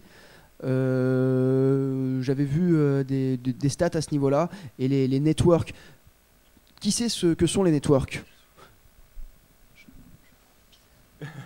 qui sait ce que sont les networks? Tu peux amener des toilettes. Qui ne sait pas ce que sont les networks? Les partenaires. Les networks, en gros, c'est des agents de youtubeurs. Je traduis en français. Je sais pas si des web-séries en ont, mais je pense que si une web-série buzz, il y a des networks qui vont les voir. Et eux, ils s'amusent à calculer pas mal de stats. Et pour avoir discuté avec l'un d'eux, la régularité, le rendez-vous. C'est très important pour une web-série. Comme une série, hein. C'est en général. Hein. Game of Thrones, si tu sors un épisode de temps en temps, ça marcherait moins bien que quand tout est lundi matin, tu télécharges ton épisode pendant 10 semaines. Quoi. Alors, ça fait pas tout, il y a beaucoup d'exceptions, mais plus il y a une régularité, plus la web-série a une chance de trouver un public, parce que ça l'inclut dans un processus. Donc, par exemple, si on sort l'épisode toutes les 2 semaines, on aura plus la chance de capter un public pendant cette période-là et de communiquer avec. Alors que si vous sortez votre épisode, le premier à une date X, ensuite à X plus 23, ensuite à X plus 170, les gens oublient de revenir. Voilà. Et pour le coup, Ulysse, c'est un peu entre guillemets pas un problème qu'on a eu, mais on y a pensé dès le début, parce qu'on fait des épisodes très longs. Et donc c'est très long à produire, on a beaucoup de lieux, etc. Et donc si on sortait au fil de l'eau, on aurait un épisode tous les 2 mois et encore. Et donc en fait on a dit on va quand même prendre un minimum d'avance, ça n'empêche pas que parfois on est un peu charrette, mais pour l'instant on a réussi, on a une saison de 10 épisodes, on a 2 parties en 5 épisodes, donc c'était conçu comme ça, il y a un petit cliff à la fin du 5, etc. Enfin voilà, pour dire on part en pause avec une date de retour. Mais en tout cas, on a dit on va diffuser les 5 à la suite toutes les 2 semaines. Comme ça, les gens en effet se sont habitués et ils n'oublient pas. Et quand on a dû reprendre, on a commencé à mettre pas mal de teasers, bandes-annonces, etc. pour bien réhabituer les gens, pour dire on va revenir, il faudra que tu penses vite fait à checker à un moment donné parce que ça revient. Et là, c'est pareil, il faudrait qu'on essaye de diffuser après. Là, on fait 3 épisodes, puis après les 2 finales, le final un peu à part, parce qu'on est charrette aussi, hein. Mais voilà. Mais je pense que ça joue beaucoup, parce que si tu mets un épisode, après ils vont vraiment oublier de revenir. Même s'ils ont aimé, ils vont oublier de revenir. Et quand tu t'abonnes sur YouTube, le problème c'est que tu te dis, ce serait magnifique, j'ai 2000 abonnés, donc j'ai 2000 vues garanties. Et ben non, parce qu'en fait, il faudrait que d'ailleurs tous ceux qui suivent, qui sont abonnés à Ulysse ou Populaire ou autre, il faut mettre recevoir des mails de la chaîne dans vos gestion abonnement, parce qu'en fait par défaut, avant, c'est comme Facebook, avant tu avais ton groupe de likes, là, les gens likaient ta page, donc en gros dès que tu postais une publi dessus, tout le monde la voyait. Maintenant il va falloir que tu payes si tu touchais tout ton public. YouTube, avant, tu recevais dès que tu étais abonné, tu recevais les mails. Bilichot a mis en ligne une vidéo. Maintenant, c'est que si tu as coché, soit tu as peu d'abonnements ou si tu as coché, je veux bien recevoir les mails de ce truc-là. C'est pas mal parce que si tu reçois 50 mails, si tu es abonné à 50 chaînes, mais par défaut, j'aurais préféré l'inverse. Et donc, finalement, c'est dur même si des gens qui sont abonnés, s'ils sont abonnés à beaucoup de chaînes, et ben, dans leur page d'accueil, il y a tellement de vidéos de Norman, de Cyprien, d'autres gens que tu peux être noyé alors qu'ils sont abonnés. Donc c'est important d'essayer de préparer le terrain pour dire on revient, et une fois que tu es revenu, d'essayer d'enchaîner, et à chaque fois que tu les quittes, tu redonnes une date ou une approximation de date. Pour leur dire pas on verra, tu leur dis tac, prochain épisode dans 2 semaines, prochain épisode dans 2 mois, prochain épisode, mais rendez-vous. Ouais. Parce que c'est pareil, hein, sur Facebook, ça touche, vous avez 1000 fans, ça en touchera à peu près 100. C'est 10% les chiffres, parce que le business plan de Facebook joue là-dessus. Il faut payer pour stimuler la publication. C'est le seul endroit, nous, où Ulysse, on a mis l'argent. Alors, l'astuce, on a mis, parce qu'on n'est pas riche. Maintenant, donc nous, on a 2000 et quelques likes sur Facebook. Sur Facebook, ouais. Et donc, aujourd'hui, si on fait une publi, alors vu qu'elle est pas mal partagée, etc., elle doit apparaître sur la moitié du fil d'actualité des gens qui suivent. Mais on met 5 €, alors que pour les publis d'épisodes, en gros on a 10 épisodes, on met 5 €. Tu fais une pub de 5 € et tu dis cibler que les gens connectés à Ulysse et tout. Et vu qu'on n'a pas encore beaucoup de fans, ça touche tous nos fans. Voilà. Mais on est obligé de mettre 5 €. Mais au moins tous les gens d'Ulysse vont voir au moins à un moment donné dans leur fil d'actualité que le nouvel épisode est sorti. Donc 5 € c'est un kebab, mais ça aurait été mieux qu'on n'ait pas besoin de le faire. Mais par contre, le jour où on aura 100 000 fans, je pense que c'est un investissement pas inintéressant du tout. 5 € par épisode, oui, ça peut se prévoir dans le budget de production. Je pense qu'on est là aussi pour ça, c'est donner des astuces de com, soit déjà faire des trucs qui sont gratuits et après des coms très ciblés, parce que tu peux pas te permettre comme la CAF de mettre 100 000 € et que ça spamme tous les murs de tout le monde. Mais de faire des trucs très ciblés intelligemment. Sur Facebook, il y a beaucoup de tutos pour cibler. Nous on a fait donc quelques pubs comme ça. Et même pour démarrer, tu cibles des gens qui aiment les web-séries. Tu cibles les fans tu vas piquer les fans des souverains, tu vas piquer les tu vois, de Noob, Visiteurs du futur, etc. Et t'as mis quelques pubs. Nous on avait fait ça pour le trailer. Bon, on avait mis 20 balles. Mais n'empêche que ça te fait ramener quelques personnes.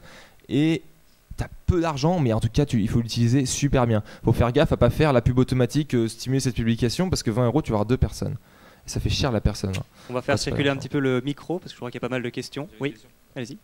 Justement, alors d'abord par rapport à ce que tu avais dit par rapport à YouTube et les mails, donc moi je suis un gros peur de YouTube, j'étais pas là en France pendant 1 an, donc j'avais pas de télé, j'étais que sur YouTube, et donc moi je reçois les mails, et ce qui est bien c'est que sur le compte Gmail, on les reçoit ailleurs, donc en fait c'est pour tous les gens, mettez-le, vous les aurez jamais dans la boîte mail. Pas spammer, c'est un onglet réseaux sociaux. C'est juste sur l'iPhone ou le Samsung qui vont arriver en mode oh tiens c'est arrivé, c'est pas du tout gênant, et aussi pour jamais rater de bonnes vidéos, ce qui marche bien, c'est il y a 2 accueils en fait sur YouTube. Il y a l'accueil normal avec Cyprien et tous les autres, toutes et les quelques choses. Vidéos qu'elle t'es pas abonné aussi. Voilà. Ouais. Mais il faut aller en fait dans mes abonnements, et quand vous avez quelqu'un comme genre moi je dois avoir 200 abonnements, enfin tellement d'abonnements en fait, tous les matins ou tous les soirs, il faut aller dans mes abonnements, c'est le 2e accueil. Ouais. Là vous avez vraiment ordre chronologique avec tout qui sort. Mais tout le monde ne fait pas cette démarche. Voilà. Et même 200 abonnements, il suffit que tu aies des gens qui mettent des vidéos régulièrement.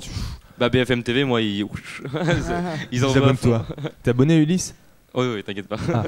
Bon, c'est bon. Donc ma question justement c'était moi ce qui marche beaucoup pour découvrir des nouvelles chaînes, c'est à chaque fois c'est cette espèce de parrainage quand un youtubeur que j'aime beaucoup va présenter une autre chaîne YouTube. Ouais. Donc ça est arrivé comme ça, y penser, c'est comme ça que j'ai découvert Ulysse. Qui nous a C'est cet événement. Moi je viens de revenir en France, là j'ai vu cet événement arriver grâce à Davy Mourier. Ah, oui. C'est grâce à Davy. Ouais. Et c'est comme ça que j'ai découvert Ulysse. Et je trouve que c'est ce qui marche le plus, ça amène énormément de monde. Il y a quelqu'un qu'on adore, on adore son travail, qui nous parle quelque chose d'autre de façon assez passionnée. On se dit je vais jeter un coup d'œil, et toutes les super chaînes que j'ai découvertes. De toute façon, au-delà du juste dire à un youtubeur, pourquoi on a vu sur Ulysse, vu qu'on n'a pas une campagne de pub ou je ne sais quoi, c'est du bouche-oreille, les web-séries qui marchent, c'est du bouche-oreille. Et en effet, c'est de plus en plus facile parce que tu as un groupe de gens qui vont répondre. Donc des gens qui mettent sur Twitter, ah j'ai vu ça, a aimé cette vidéo, même s'il a que 3 potes, il suffit qu'il y en ait un qui regarde et qui relaie. Et nous, je pense que c'est ça sur Ulysse parce que on a fait des vues d'épisodes longs, on n'a pas fait quelque chose de particulier, on n'a pas une boîte de com ou je ne sais quoi derrière. On essaie de faire toutes les astuces bien pour essayer de faire un contenu intéressant pour le public. Mais après, c'est le bouche-oreille. Les Visiteurs du Futur, ça a quand même été bouche-oreille. Il y a eu une énorme mise en avant, mais ils ont continué à grossir.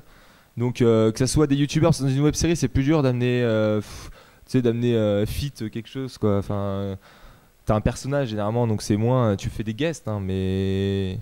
Même guest, ça marche. Oui, guest, ça marche, ouais. On se demande toujours, on a bien aimé la vidéo, l'autre on l'a trouvé marrant. Ah, c'est qui lui? Je vais voir. C'est une bonne stratégie, non, c'est sûr. Nous, on a des guests, bon, pas forcément sur YouTube qui ont amené, mais c'est gens parce qu'on les connaissait, qu'on voulait les faire jouer, mais ça peut faire venir des gens. Ouais. Derrière, si on peut reculer le micro. Je suis désolé, moi, on m'a donné trop de verre d'eau et du coup, il faut que j'évacue ça. Donc, je reviens dans 5 minutes. Vas-y, je te relève. Bonjour. Donc là, pour la communication, vous parlez énormément du web parce que, bon, web série, c'est logique. Mais moi, j'ai découvert donc, les souverains et clusters parce que je les ai rencontrés en convention. Du coup, est-ce que les conventions, ça joue énormément ou c'est juste, je sais pas moi, 5% du public que vous pouvez... Nous, on a fait l'expérience parce que, tu vois, c'était notre première Japan. Et vu qu'on tournait et tout, on n'a pas pu rester les 5 jours. Les 5 jours, on n'a pas de stand, etc. On est juste venu faire une petite diffusion. Objectivement, la diffusion, il y avait autant de monde que là, je pense à peu près. Et pourtant, on a vraiment ressenti un boom de vues, d'abonnés, des mails, des tweets, etc. Pourquoi? Parce que les conventions, c'est là aussi où tu as donc des fans, des vrais fans cool, connaisseurs, et donc qui sont suivis. Pour le coup, moi j'ai beaucoup de gens qui sont venus, et ils étaient suivis par beaucoup de gens sur Twitter.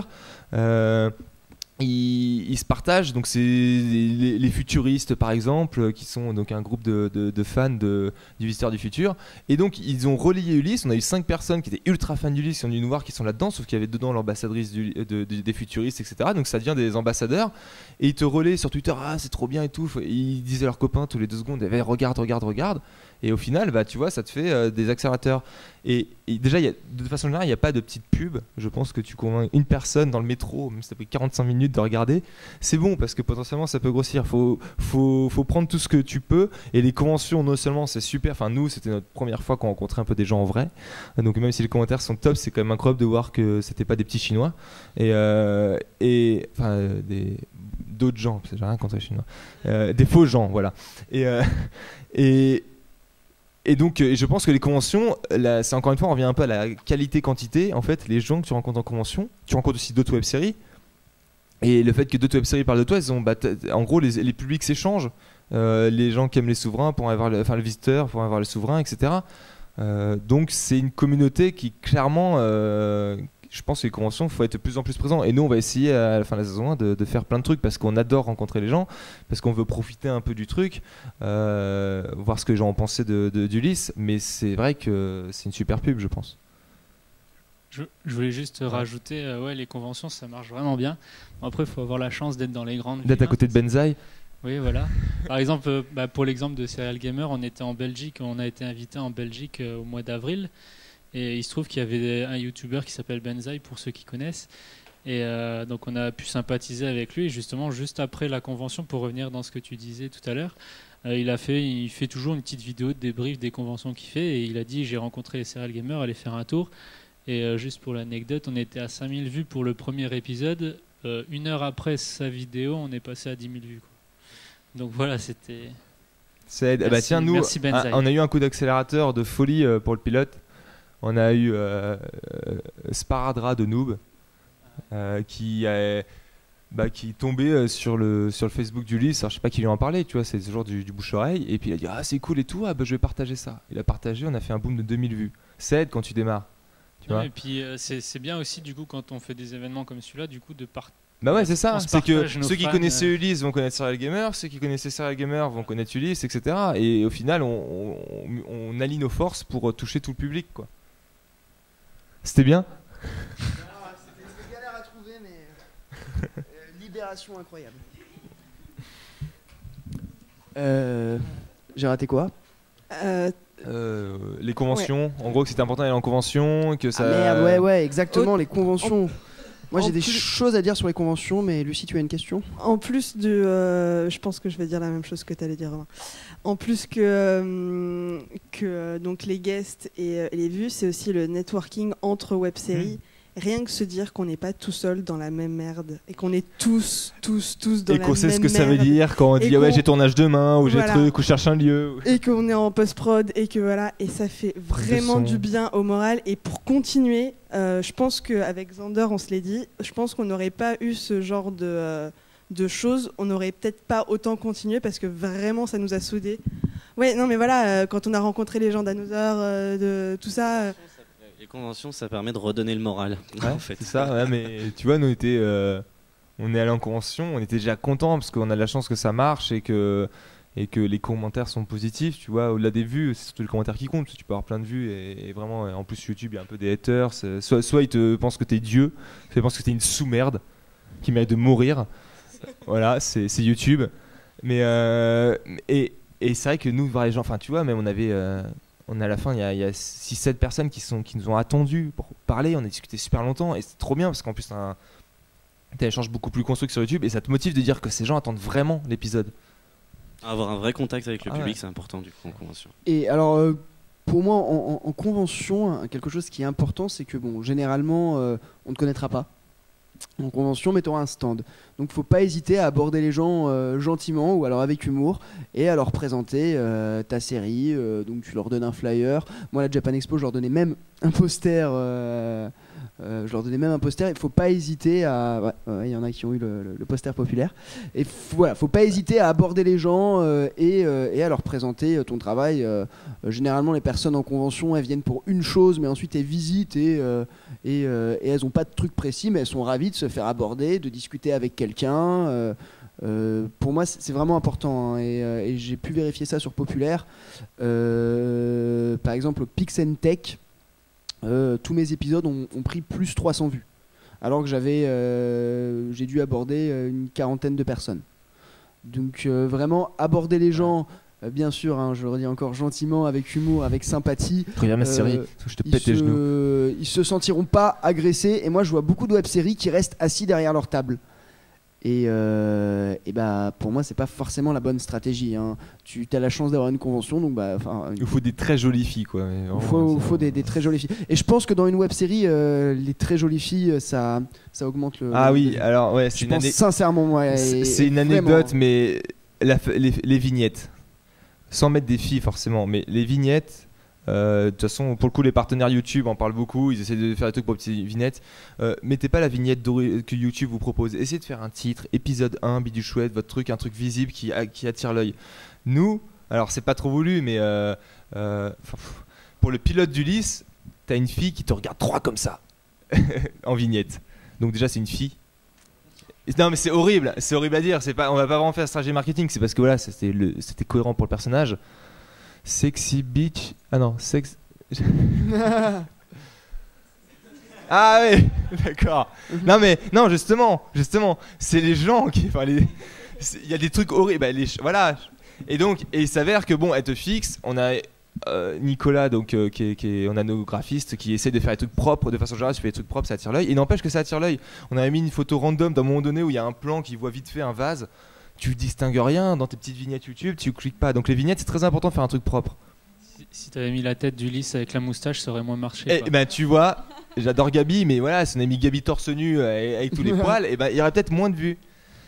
Donc bon, c'est important pour le pilote de soigner les vignettes, pour tous les épisodes. Et pour moi, un premier épisode de web série, il doit être vraiment extrêmement qualitatif, hein, et je dis ça alors pour ma série populaire, c'est peut-être le plus mauvais, et pour beaucoup de séries, le premier épisode est le plus mauvais, mais voilà, maintenant il y a une telle masse de contenu qu'il faut pouvoir accrocher le spectateur dès le début avec un super premier épisode, mais c'est pas facile parce que non seulement c'est ton premier épisode, mais en plus tu dois poser la situation et poser ton histoire en un épisode, et ensuite on va parler un petit peu de la durée, mais dans une durée qui est pas forcément super longue. c'est pas facile du tout. Mais ce premier épisode doit claquer. Et un bon générique aussi, je pense que c'est important. Ouais, ça peut jouer. Est-ce qu'on peut faire passer le micro, s'il vous plaît ? Je voulais juste dire par rapport au générique à quel point c'était important. C'est que par exemple, Serial Gamer, je crois que je suis resté accroché sur les premiers épisodes juste à cause du générique. Ça fait classe, hein. T'as l'impression que t'es sur M6. Il était tellement bien, je crois que j'étais resté accroché juste à cause du générique, la musique et tout, j'étais resté dessus, juste comme ça, donc on se rend pas compte. J'avais jamais vraiment fait gaffe, il y a beaucoup de séries où je zappe justement le générique. Visiteur du futur, je me souviens l'avoir toujours zappé. Et pourtant il est court. Non mais même moi, c'est juste un temps, genre clac, je clique quand même. Je sais à quel moment ça va passer, c'est toujours le même moment, donc je le passe. Et Serial Gamer, je me souviens qu'à chaque fois, je l'ai regardé jusqu'au bout et je sais pas, j'étais resté accroché, il était vraiment très très bon. C'est ça que ça m'avait surpris dans la série. Qui ne reste que pas bloqué devant le générique de Game of Thrones. Est-ce qu'on peut passer le... Tu parles de générique et ça rejoint ce que Romain disait tout à l'heure sur le fait d'essayer de négocier. On a eu quand même la chance d'avoir l'autorisation d'utiliser une musique de Chaka Ponk pour le générique des souverains. Les musiques. Donc voilà, faut pas hésiter. Maintenant, je voulais juste revenir à un truc par rapport à la communication. Tu parlais des 5 € pour pouvoir booster pour que tes fans voient ta publi, ouais. Voilà, c'est ça, pour pouvoir booster une publication sur Facebook. Je pense que ça, c'est un truc qu'on oublie dans la web-série et qui est important à inclure dans le budget, c'est un budget com. Tout bêtement. Il y a un budget communication, faut y penser. Oui, c'est un budget, mais au final, tu vois, ça fera 50 € sur la saison 1. Non, mais t'as les flyers, t'as les affiches, t'as les bannières, t'as payé tes premières conventions, parce qu'il faut payer les 2 mètres carrés de stand au début, tu vois. Si. Je crois qu'il y a que nous qui avons payé. Préparez-vous. Tu t'es fait avoir, non, tu m'as invité. Non, il n'y a pas que nous, parce que il y en a plein qui payent sur plein de conventions. Il y en a plein qui payent sur des conventions. Même si tu vois rien pour apparaître sur les premières, bien sûr. Ah ouais. Ah oui. Pour avoir le stand, avoir un espace, comme la brocante. pour avoir un stand, c'est ça. Donc je pense qu'il faut y penser à tout ça. Et pourquoi pas aussi penser à multiplier, comme tu disais, des teasers pour annoncer la sortie des épisodes, comme font des publicités pour annoncer la sortie d'un épisode de Game of Thrones, alors qu'ils n'ont pas besoin de pub. Mais bon. Je parlais à un community manager récemment et il me disait il faut... Les gens qui animent les réseaux sociaux. Oui. Voilà, pour ceux qui ne savent pas, il faut publier au moins une fois par jour sur votre Facebook. Il faut toujours donner quelque chose. Toujours apporter du contenu pour dire qu'on est là. Et une fois par jour, ça peut sembler intrusif, mais en fait, pas tant que ça, parce qu'il y a un fil d'actualité, donc c'est pas aussi intrusif qu'un mail. Il y a un fil d'actualité. Ça remonte l'algorithme la de personne Facebook. verra. Ouais. Alors, juste avant de passer à la durée, on va peut-être finir sur ça, justement, la régularité. Pour prendre notre expérience, en effet, on a essayé de faire. Alors, c'est pas une stratégie de com monétisée, hein, c'est une stratégie qui nous semblait cohérente. On dit, tiens, il y a 2 semaines entre chaque épisode, on va quand même essayer de fixer ce rendez-vous. Nous, on diffuse le dimanche soir à 18h, comme un peu horaire tradi des web-séries. Et donc, on a dit, un dimanche sur 2, on n'a pas d'épisode, et on va mettre un bonus. Et en fait, on n'a pas tout de suite mis les making-of, c'était un débat qu'on a eu, et en fait, on a dit, attention, on met le making-of dès le début, ça va sortir un peu les gens de l'univers. Lui, c'est un peu mystérieux et tout. Si d'entrée de jeu, tu vois les coulisses, qu'en fait la chambre c'est chez moi et que la moitié du décor, enfin ça casse un peu le truc. Donc on a dit les making-of, on allait les garder pour l'entre-deux saisons parce qu'on savait qu'on allait avoir une grosse pause entre les deux parties de saison. Et donc on a gardé ça. Par contre, on a essayé de faire. Alors c'est du transmédia vraiment cheap, hein. Mais on a eu un blog où on avait, par exemple, on a un personnage qui est journaliste et il écrivait des articles du journal qu'il fait dans la série. Tu vois, on avait des bonus, c'est-à-dire qu'il y a dans le futur, les filles sont dans l'orphelinat et des détails sur la vie de l'orphelinat ont été mis sur le blog. Il y avait des trucs imprimés un peu comme ici, vous voyez, il y a dans le truc le long du couloir noir, il y a le règlement intérieur qui t'éclaire sur la web-série. Et ça, c'est vraiment très très intéressant comme stratégie, hein. C'est gamifier un petit peu sa série et l'entrer dans notre génération. Ouais, et puis à la fois ça te donne du contenu aux gens et je pense que ça les permet de rentrer un peu plus dans l'univers, de s'attacher plus parce qu'il y a plus de détails. Le souci, c'est que ça prend du temps à faire, donc faut le prévoir. Avant votre web-série, réfléchissez un petit contenu. Typiquement, un blog, c'est pas si compliqué que ça à faire, c'est des articles, mais si vous créez un blog comme ça, moi je trouve que c'est une stratégie super intéressante et intelligente. Plus poussé, il y a l'enquête interactive, mais se mettre en place une enquête interactive, je sais pas comment on fait. Non mais il y a plein de trucs. On avait fait un petit dessin animé aussi pour introduire les trucs en vidéo. Ouais. Mais il y a plein d'autres petits trucs qui peuvent être même liés à l'histoire. Et là on revient sur le transmédia. Et ça pour moi c'est vraiment quelque chose parce que on peut vraiment tenir quelqu'un et on parle de natif gamer, quelque chose, j'ai oublié le nom, mais on est une génération qui sommes nés un petit peu avec les jeux vidéo. Et avoir des partiels d'histoire qui sont développés avec d'autres médias, c'est assez addictif et ça peut renforcer le côté fan du spectateur. On va peut-être passer au format vu qu'on avait commencé à aborder la durée, comment faire un pilote alors qu'en plus c'était un format court.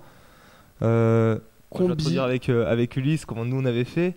Alors parce que ce qui est pas mal, c'est que toi Populaire pour le coup c'est un format court. Les souverains ça s'est bien allongé, mais après ils ont rassemblé des épisodes. Les 2 premiers ont été rassemblés en tant que nouveaux pilotes. Nous il y a un peu de ça, c'est-à-dire que au départ quand on a écrit le pilote, il faisait je sais plus combien de pages, mais il s'avère qu'on a tourné et on avait un 42 minutes. Waouh, l'américaine. Et après on s'est dit merde, 42 minutes sur internet, moi j'ai pas envie de cliquer. Et donc on a retourné quelques scènes, modifié et tout, on a scindé en 3 parties. C'est pour ça que j'encourage les gens qui connaissent pas Ulysse et qui regardent d'aller au moins jusqu'à la fin du 3 où les choses sont un peu plus posées. Parce qu'on s'est dit on va essayer de commencer court pour que les gens cliquent, sinon ça sert à rien. Et donc le pilote est très très dense, beaucoup d'informations et tu comprends pas grand chose, c'est normal, l'idée c'est aussi de t'intriguer. Mais donc on a 10 minutes pour le pilote, ensuite on a 15 et 15. Là c'est la fin des 3 épisodes. Et après on s'est stabilisé au format qu'on veut qui est en gros du 22 minutes. Donc pourquoi cette progression? C'est qu'une fois que les gens aiment la série, je pense que c'est plus une barrière le format 22 minutes. Les gens du Visiteur, le final de la saison 2 faisait 25 minutes, ils ont kiffé. Et au contraire, limite les gens ont râlé pendant la saison 4 parce que en 13 minutes c'était frustrant. Voilà, et donc les gens ils en veulent toujours plus. Après, c'est trop court, sauf si ça devient nul, mais souvent ils disent c'est trop court. Donc le problème du format long est surtout un problème, je pense, pour le lancement. Et donc nous on a dit on va faire un format court, mais ça reste long, 10 minutes sur internet. Donc on a fait le plus court possible, tout en ayant quand même un minimum posé les choses. Donc on a fait ces 10 minutes là, qui peuvent être donc un peu, tu sors, t'es comme ça, voilà. Mais c'est la stratégie qu'on a faite. On a coupé en 3 et on est monté progressivement en durée. Et on se dit que maintenant qu'on a accroché les gens, enfin les gens qui potentiellement arriveraient à l'épisode 5 ou 6, ils ont normalement vu ceux d'avant et donc c'est bon. C'est ça notre stratégie. Les souverains ça a augmenté aussi, après il y a eu 17 minutes etc.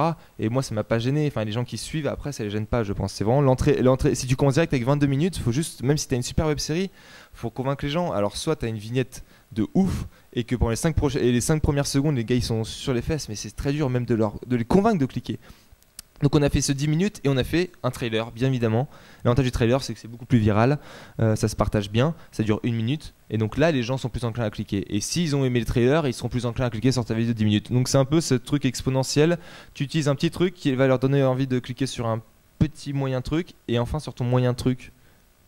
C'est hyper clair ce que je viens de dire. Moi j'ai tout compris. Oui, globalement je suis d'accord. Hein. Les premiers épisodes, faut les faire le plus court possible, bien sûr, dans le moyen où votre histoire le permet, mais idéalement, après c'est pas facile, mais idéalement on commence par du moins de 5 minutes. Le Visiteur du Futur a commencé par du moins de 5 minutes. Après tout n'est pas possible, surtout pour les séries un peu dramatiques. Ouais. C'est assez compliqué et pareil, poser une situation en 5 minutes c'est pas super facile, mais je vous encourage vraiment pour vos premiers épisodes à essayer de faire pas trop court, hein. Même déjà du 10 minutes, moi à mon avis c'est assez long. Ulysse ça a bien marché, les souverains aussi, bien sûr voilà, si c'est une web série dramatique 5 minutes c'est pas facile et encore ça peut se tenter. Après ce que vous pouvez faire en revanche c'est sortir vos comme font un petit peu les mangas. Généralement ils sortent le tome 1 et le tome 2 en même temps, donc sortir les 2 premiers épisodes en même temps peut être une stratégie. Ouais, donc ils sont là, s'ils vous aimez, ils n'oublient pas de revenir la semaine prochaine parce que le rendez-vous n'est pas encore installé, donc c'est vrai qu'il y a ce risque. En tout cas, quand tu as fait ton pilote, faut pas attendre 2 mois avant de mettre le 2e épisode. Et éventuellement, tu vois, nous on a fait une grosse pause entre, sauf qu'elle était calculée, donc les gens avaient rendez-vous, mais tu peux te permettre de faire des pauses plus tard parce que les gens, c'est bon, ils connaissent ta série, etc.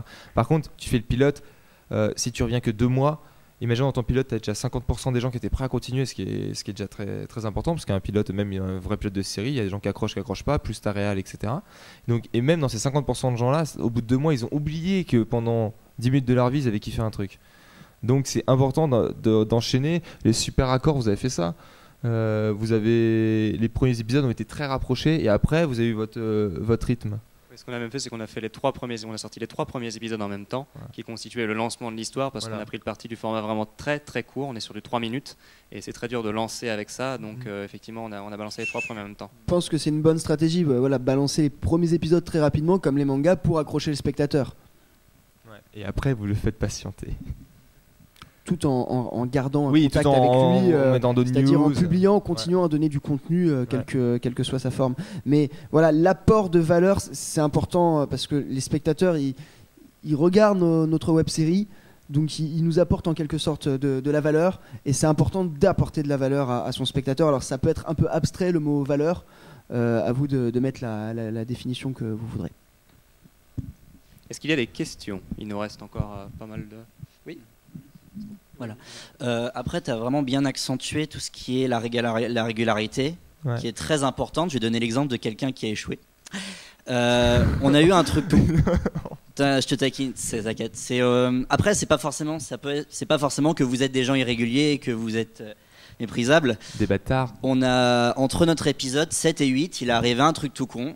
C'est qu'un soir, les deux disques durs qui contenaient tous les rushs, tous les fichiers, toutes les musiques, toutes les images, tous les montages ont cramé. Les 2 disques durs ? Les 2 disques durs, c'est-à-dire il y avait un disque dur pour la saison 1, un disque dur pour la saison 2, un export plante à cause de quelque chose, et tout crame. Pendant 3 jours, on pensait qu'on avait tout perdu, parce qu'on ne retrouvait plus. On a dû y aller à Recuva pour récupérer les dossiers. On a perdu énormément de trucs, donc ça a été... Faites des backups. C'est horrible. Voilà. C'est le pire truc qui peut arriver au monde du monde. Je suis juste honnête avec vous, et c'est l'exemple. Sur le coup, j'ai pleuré pendant 30 minutes en voyant que les trucs étaient vides total. Alors du coup, si ça peut vous rassurer, on a tout sauvé, quasiment. Backup. On a tout sauvé, mais à cause de ça, on a perdu 4 semaines entre la sortie du 7 et du 8, ce qui fait qu'on a mis 2 mois entre le 7 et 8, et on a perdu, je dirais, 15%, 20% du public qui était là jusque-là. Donc... c'est très important la régularité. Ils finiront par revenir, mais ça. Ils finiront par revenir, parce que de toute façon, pour la saison 2, on va poser un rythme de 1 épisode tous les 15 jours. On a déjà tourné toute la saison 2, on est en train de tout monter, on va le faire vraiment à la pro. Et par contre, s'il y a un dernier truc que j'ajoute en passé, parce que je crois que tu veux parler, c'est qu'il y a un truc, j'ai vu une stratégie c'est important, tu disais, d'être près du public.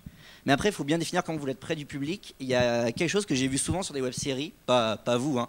C'est des séries qui disaient, on vous met l'épisode 1, si vous voulez l'épisode 2, vous devez atteindre un certain nombre de vues, et là on vous débloque l'épisode 2, vous aurez le droit de le voir.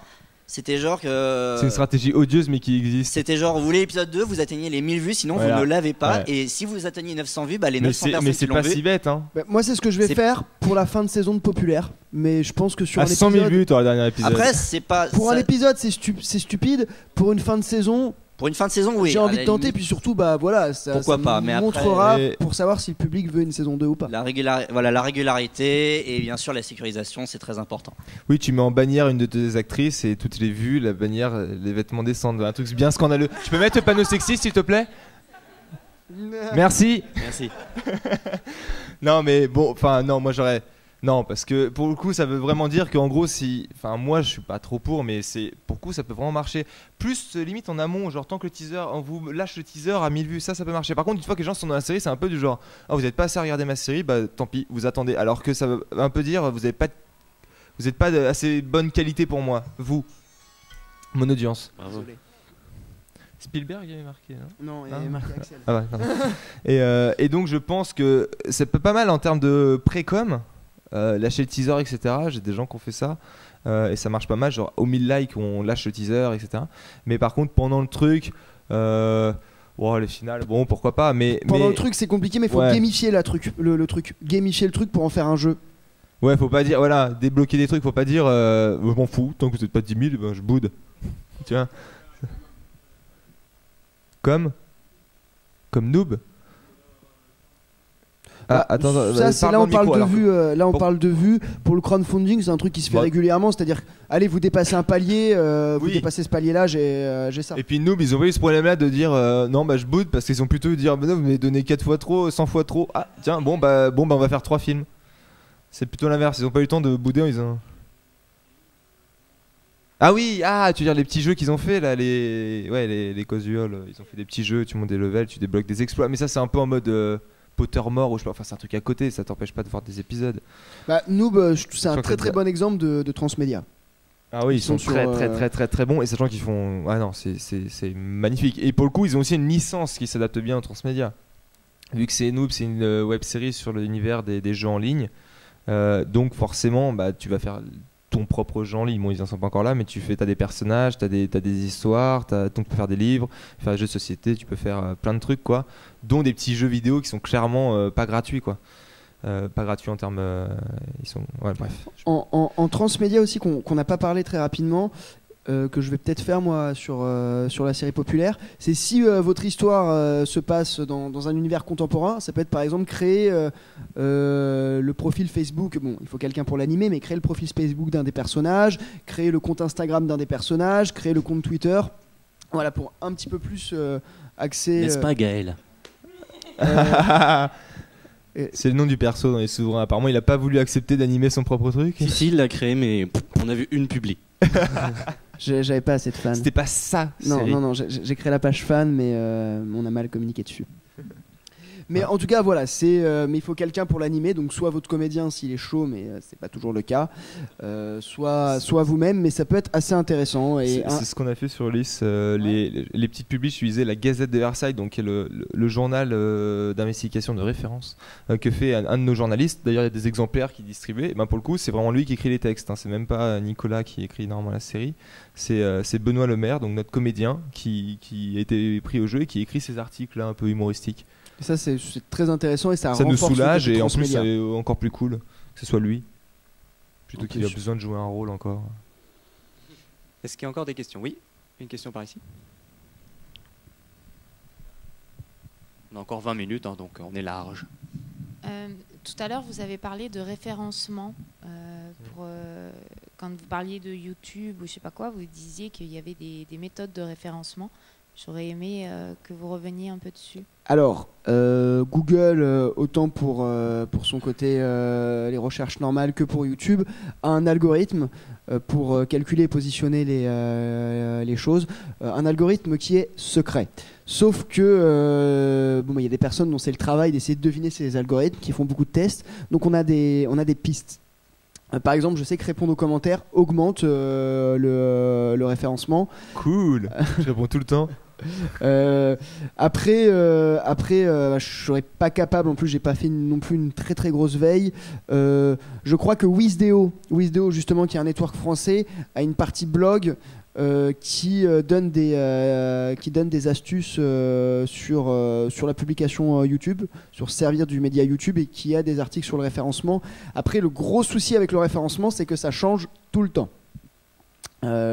Mais voilà, il y a aussi les mots-clés, bien se positionner sur les mots-clés, les tags. Ouais. Mais voilà, pour le référencement... Faut pas juste uploader votre vidéo, faut bien remplir au maximum votre rubrique tag, avec des tags qui sont cohérents, parce que par contre si vous mettez des trucs pas cohérents, si vous mettez Nabila, Norman, Cyprien ou je sais pas quoi, en espérant que il va se rendre compte qu'en fait les gens, parce qu'ils vont pas aller dessus, ça par rapport, et donc vous allez plutôt vous flinguer. Mais vraiment, mettez web-série, etc. Mettez éventuellement d'autres web-séries. Enfin, c'est comme les trucs de Facebook, il faut pas hésiter, parce que avec un peu de chance, je peux pas vraiment le vérifier, mais avec un peu de chance, quelqu'un qui regardera Noob, vu que vous mettez web-série, indépendant, bénévole, je sais pas quoi, et il y a peut-être des mots-clés en commun avec eux, et donc il y aura depuis Noob une vignette de votre web-série à droite. Et ça peut servir en termes de référencement, c'est essayer de cibler son public grâce au tag, et ce public là il va venir par d'autres web-séries. Je voulais revenir sur YouTube. Il me semble qu'ils vont bientôt implémenter un système de dons aussi. Ouais, un Tipeee. Ouais. J'ai pas trop d'infos dessus. Ils ont juste annoncé, on sait pas comment ça va se prendre, s'ils vont prendre une marge dessus, de combien. Mais bon, le souci avec ce système, c'est que c'est les très très très gros qui vont en profiter. Majoritairement. Après, bon, j'attends de voir. Je sais pas si c'est une bonne chose ou une mauvaise chose. Mathieu Sommet m'en parlait et pareil, il était assez sceptique à ce niveau-là. Alors pour rappeler quand même visuel principe, c'est qu'en fait, donc on peut se financer par la pub, mais il y a aussi donc un site web qui était un peu connu en France grâce à Benzaï parce qu'il a fait un des plus gros Tipeee. Donc Tipeee, c'est quoi? C'est dire je vais être un pourboire, donc un type. Et donc je vais mettre un pourboire, c'est-à-dire que j'ai regardé ta vidéo, j'ai bien aimé, je vais te donner 1 €.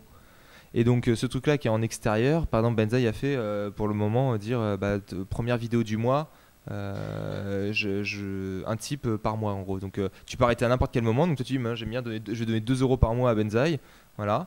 Et il est monté, parce qu'il est quand même très suivi, mais n'empêche qu'il est monté à 7 000 € pour des vidéos de 3 minutes et quelques. Le problème c'est que tu dis cool, j'ai 7 000 € tous les mois, donc tu dis ok je vais financer comme ça ma web série et tout. Le problème, c'est que dès le deuxième mois, il est descendu à 3 000 € parce que forcément, les gens disent il n'a pas besoin de 7 000 € pour faire 3 minutes et il n'y avait pas une différence de ouf de qualité entre avant le Tipeee et maintenant le Tipeee et après le Tipeee.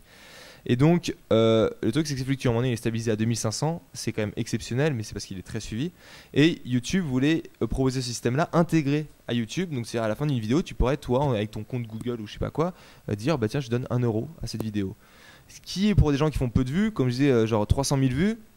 Ça fait 300 € en termes de pub. Par contre, clairement, il y a plus de gens. Enfin, tu aurais plus que 300 € si des gens donnaient 1 € de temps en temps. Parce que tu n'auras pas 300 000 €, tout le monde ne va pas donner. Ouais, ils donnent pas forcément 1 €, quoi. Ils peuvent donner plus. Et ils peuvent donner plus, ils peuvent donner plus. Voilà. Et je pense sincèrement qu'un gars qui fait 300 000 vues, c'est Benzaï. Voilà. Un gars qui fait 300 000 vues, Benzaï, il a 2500 € de type. Et là, tu dis, c'est plus intéressant que juste mes 300 €. C'est pour des web-séries qui, surtout si tu fais moins de vues, mais que tu as un public très fidèle, après tout, si tu fais 1000 vues, mais t'as un public de fou, et même s'ils donnent 1 €, la moitié qui donne 1 €, et ben t'as 500 €, sachant qu'il y en aura qui vont donner 5 €. C'est un peu ce qu'on disait pour le merchandising, comme quoi certaines communautés de fans ont plus tendance à acheter des DVD. C'est ça, et ils aiment bien soutenir la création un peu libre, alternative, que représente la web série. C'est une forme de crowdfunding. Mais sans. Enfin, pour le coup, moi j'aime. Sans campagne à faire. Je préfère ça dans le sens. Tu peux avoir des contreparties, hein, mais ce qui est bien, c'est qu'ils payent après le visionnage du truc. Enfin, tu vois ce que je veux dire, c'est qu'à tout moment ils peuvent stopper le truc. Que le crowdfunding vont dire je donne toute ma thune et à la fin tu me sors le produit, je dis mais c'est pas ça que j'attendais. Que là ils vont dire j'aime bien comment la saison évolue, enfin j'aime bien le truc, donc je te donne 1 € et s'il y a un épisode qui me plaît pas, je me barre. Donc en gros t'as pas l'avance de l'argent. Et donc tu te sens moins prisonnier de la volonté des fans, je pense. Et ça par contre Vimeo, je crois qu'il c'est déjà en place un système de dons, non? Ouais.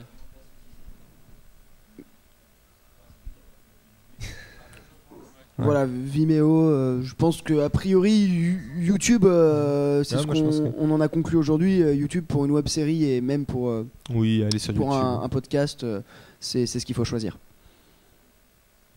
En France. Ouais, je voulais juste dire ce qui marche très bien, je trouve, en termes de type en ce moment, c'est pour les gamers, c'est Twitch TV. On voit tous les streamers qui marchent vraiment au type, c'est-à-dire que les abonnements, ils en ont très peu, ils ont juste des gens qui les suivent. Mais au type, il y a plein de gens, ils sont dans le truc, ça fait 1 heure qu'ils regardent le truc, et apparemment ils typent, et c'est comme ça qu'ils font beaucoup d'argent. Et il y avait eu des débats sur comme quoi, donc il y a une plus de proximité avec ceux qui visionnent, mais en fait ça va faire un peu comme un show, on va dire à l'américaine, où la personne... On jette une pièce. Non, c'est pas dans le sens, c'est que la personne va amener le jeu dans sa présentation, dans sa façon de présenter. Tu as les types en direct, le gars il joue, il dit les types augmentent donc je vais faire un truc. Exactement, et c'est ce qui se passe. Ouais, on peut pas faire ça dans une web série genre. Non, mais ce que je veux dire, c'est que les gens sont encore plus dans le type, c'est-à-dire qu'ils demandent pas l'argent avant et ils l'ont après. Ouais. C'est quelque chose qui marche. Donc vraiment, ils réagissent comme toi quand tu avais prêt à appuyer sur like, t'appuieras sur le bouton à côté, 1 €. Et c'est exactement ce qui se passe. C'est cool. C'est assez drôle. Sur le moment. Et sinon, donc pour ceux qui parlent anglais, par rapport à tout ce qu'on a dit depuis hier et aujourd'hui, je trouve qu'il y a vraiment 3 vidéos à regarder du game theorist américain. Il y en a une, c'est pourquoi est-ce que tout se formate malgré qu'on passe notre temps, tous les geeks à râler sur que ce soit toujours pareil. Donc il a fait une très bonne vidéo sur ça, une sur l'algorithme de YouTube en montant avec PewDiePie, et justement 3e vidéo, pourquoi est-ce que Flappy Bird a fait un buzz. Et en fait, il montre que c'est toujours quelqu'un qui a en fait un réseau, en sciences économiques on dit qu'un réseau a plus de valeur quand il y a plus de monde, et c'est totalement logique. L'effet club. Et c'est pour ça que PewDiePie, c'est lui qui a lancé Flappy Bird, donc personne s'en est rendu compte sur le moment, et c'est juste parce que c'est lui le number one de YouTube. Si quelqu'un t'en parle, c'est du bouche à oreille avec moi ce que j'appelle des accélérateurs. C'est-à-dire que à partir du moment où c'est un leader d'opinion qui communique sur quelque chose, forcément il y a plus de chances que ça buzz. On a un fan qui vient et qui a un pote et qui fait son bouche-oreille, qui convainc ce pote, il met sur Twitter, faut absolument regarder ça, ce pote regarde, c'est trop bien. Si le fan en question, c'est François Descraques, et ben il y a beaucoup de gens, voilà, c'est ce que j'appelle un accélérateur, c'est des gens qui sont suivis par une grosse communauté ou qui ont une bonne visibilité, qui sont journalistes ou autres, ou c'est une entité, genre Dailymotion pour le visiteur qui a mis en avant. Donc c'est des accélérateurs, mais l'idée c'est que de toute façon le fond du truc c'est de faire du bon bouche à oreille. Avec ton temps t'as des gens qui sont suivis par beaucoup de gens, donc ça te fait des sauts. C'est pour ça que le Star System entre guillemets, hein, c'est un nom qui peut sembler très pompeux et très bling bling, mais voilà, si vous avez une web série, vous avez des copains youtubeurs que vous avez rencontrés en convention, qui ont envie de jouer dans votre web série, bah oui, ça peut vraiment pour moi être un argument de com à ne pas négliger. Évidemment, faut pas soit gratuit ou un jeu sur la soupe, ouais, aussi. Voilà, mais il faut pas dénaturer votre web série ou quoi que ce soit, mais ça peut être clairement un argument supplémentaire. Il faut pas chercher le buzz à tout prix. De toute façon, ça se verra et ça fera comme ce que disait Maxime. Si tu cherches à faire un truc qui buzz, bah, au final, ça va pas buzzer. Et donc, oui, Lucie.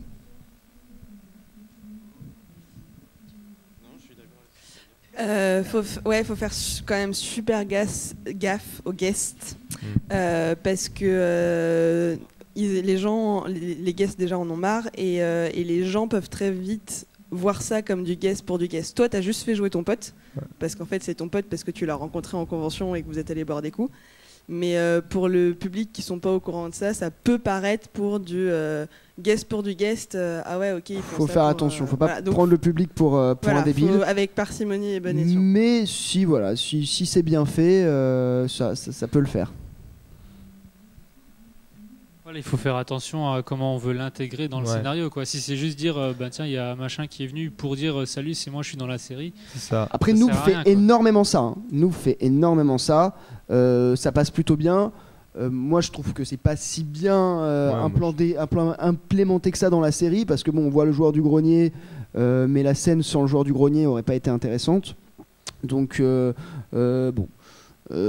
Faut voir, faut prendre avec des pincettes. Tu parlais de Noob là ou de Visiteur du Futur ? Je parlais de Noob. Parce que dans le Visiteur du Futur, justement, c'est l'exemple où le joueur du grenier est vraiment bien intégré. Voilà, il joue un personnage sans faire trop du joueur du grenier, au point que tu le reconnais pas forcément. Voilà, la Flanders, ça fait bien ça. Mais c'est sûr que c'est gratuit, mais je trouve que Benzaï, pour le coup, dans le Visiteur, c'est 100 fois moins subtil. Non, mais je suis désolé, c'est absolument pas du tout la même démarche. Là, on est en train de parler de guests qui jouent avec des guests. Ce qu'on veut dire, là on peut comprendre que ce sont des potes. Je suis désolé, quand on est une petite web série émergente et qu'on demande des guests, on est accusé de fanservice. Donc je suis pas du tout d'accord avec toi, Romain, sur le fait qu'il faut caler des guests dans les web séries qu'on démarre. Pour moi, pas forcément déjà caler des guests, hein, ça peut être tout simplement votre web série, il y a un guest qui la porte. Voilà, c'est différent. Là, on entre avec un acteur, voilà, qui porte votre web série, et c'est le principe du cinéma. Les budgets se font sur un acteur, généralement sur un acteur ou du moins sur un casting. Après, oui, un guest qui apparaît comme ça, en effet, je trouve ça assez dangereux. C'est comme le placement de produit, il faut faire vachement gaffe. S'il y a une grosse bouteille d'Orangina comme ça, c'est pas pareil que si tu essaies de faire un truc un peu malin. Et bon, mais enfin, les guests, de toute façon. Nous, je sais pas si on peut appeler ça une guest. On a des guests, mais qui sont des vrais persos. Et en fait, c'est vraiment parce qu'on les connaissait. Et c'était pas forcément pour faire des vues, parce que c'est pas forcément des guests qui sont sur Twitter et tout. Je pense à Kevin Sardet, qui joue donc le proviseur dans Ulysse, qui est donc il bossait à Allociné. C'est lui qui a fait le coach d'Allociné, Merci Qui, tout ça. Mais il est pas trop sur les réseaux sociaux, donc finalement il nous relaie pas. On n'a même pas eu de news sur Allociné. Tu vois, là on a pu dire fais-nous une news. Mais donc c'est plus, et pour le coup il a un personnage, il joue pas son rôle. Et je pense que c'est ça. Si on amène, le truc c'est que si tu apportes un guest et que les gens ils sont fans du gars, par exemple on a pu dire joue le coach, enfin joue le pas le coach, oui si, joue ton rôle de bâtard, c'est ça qui est drôle. Mais en fait on a fait jouer un rôle complètement différent. Donc les gens après ils vont vouloir guest, ils vont vouloir que le joueur du grenier fasse le joueur du grenier, que Benzaï fasse du coin dur, voilà. Et pour le coup là ça fait vraiment guest, tu vois, hommage, même si c'était bien trouvé. Donc c'est assez, il faut faire gaffe avec les guests, mais bon après vous serez toujours accusé de plein de trucs, même si vous avez fait des bonnes intentions. Et amusez-vous, et puis voilà, il y aura toujours des haters et tout. On va prendre une dernière question, après peut-être une autre. Pour conclure sur les guests, après, c'est faut aussi bien. Il y en a qui de toute façon ne veulent pas jouer, ils l'ont dit. Maintenant, il y a de plus en plus, notamment de youtubeurs dans leur coin projet, c'est de plus en plus qui le disent, qui disent si vous voulez moi je veux pas jouer, même si vous me voulez juste pour un guest, c'est non. Il y en a qui l'ont dit dans leur point projet. Après, quand on se bat en convention, on a la chance d'avoir des gens qui nous amènent vers des gens plus connus, et du coup on leur parle un petit peu de ça, on leur pose des questions. Il y en a, ça peut les intéresser, il faut vraiment voir si ça intéresse la personne ou pas. Déjà, il faut voir si... Faut pas se dire j'ai un rôle, tiens, je vais prendre quelqu'un de connu pour faire le rôle parce qu'au moins j'ai quelqu'un de connu. Si vraiment on se dit que pour le rôle la personne convient, c'est un peu ce qu'avait expliqué Durandal pour le personnage de Bolivar Stark dans le X-Men Days of Future Past, c'est qu'ils l'ont pris juste parce qu'il vient de Game of Thrones, sinon il y a un problème par rapport à la psychologie du personnage, etc. Je m'écarte, mais il est dur Durandal aussi. Il y a des, ouais, c'est vrai,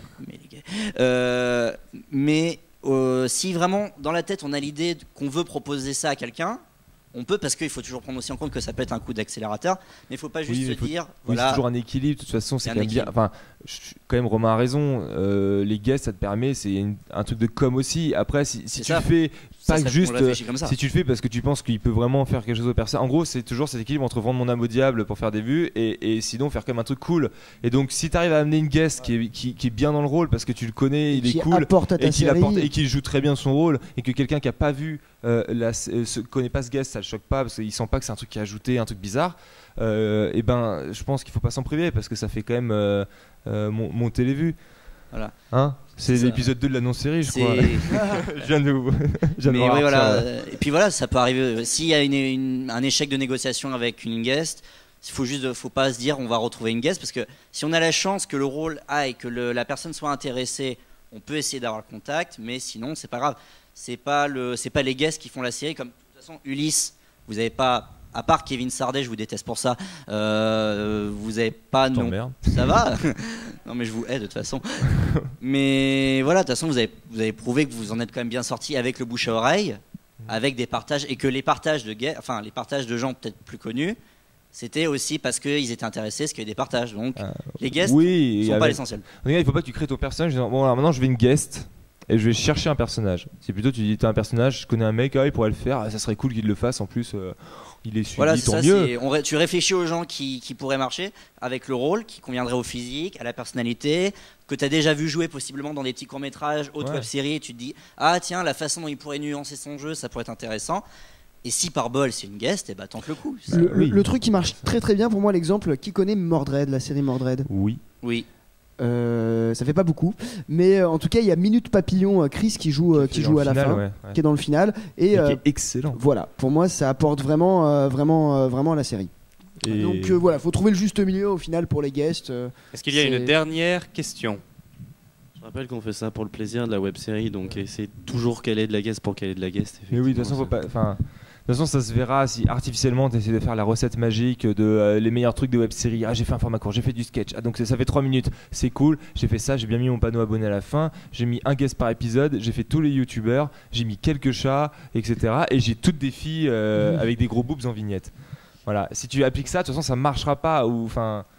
Les gens cliqueront une fois. Et après, ils se rendront compte que c'est un produit entre guillemets commercial, et puis ils reviendront pas. C'est ça l'équilibre de toute façon avec le web série, c'est que vu que c'est un truc indé, on dit on a des fans passionnés, mais parce que les fans aiment bien de voir que t'es en galère. Et regarde le visiteur, non mais regarde les critiques de la saison 4. Quand ils voient qu'ils sont, dès que tu commences à avoir de la thune ou à avoir des moyens, ils sont très exigeants. Parce que tu perds ce côté indé, etc. Et donc tu perds ce côté cool. Et ils vont dire oui, de toute façon vous êtes produit, donc vous avez intérêt. Enfin voilà.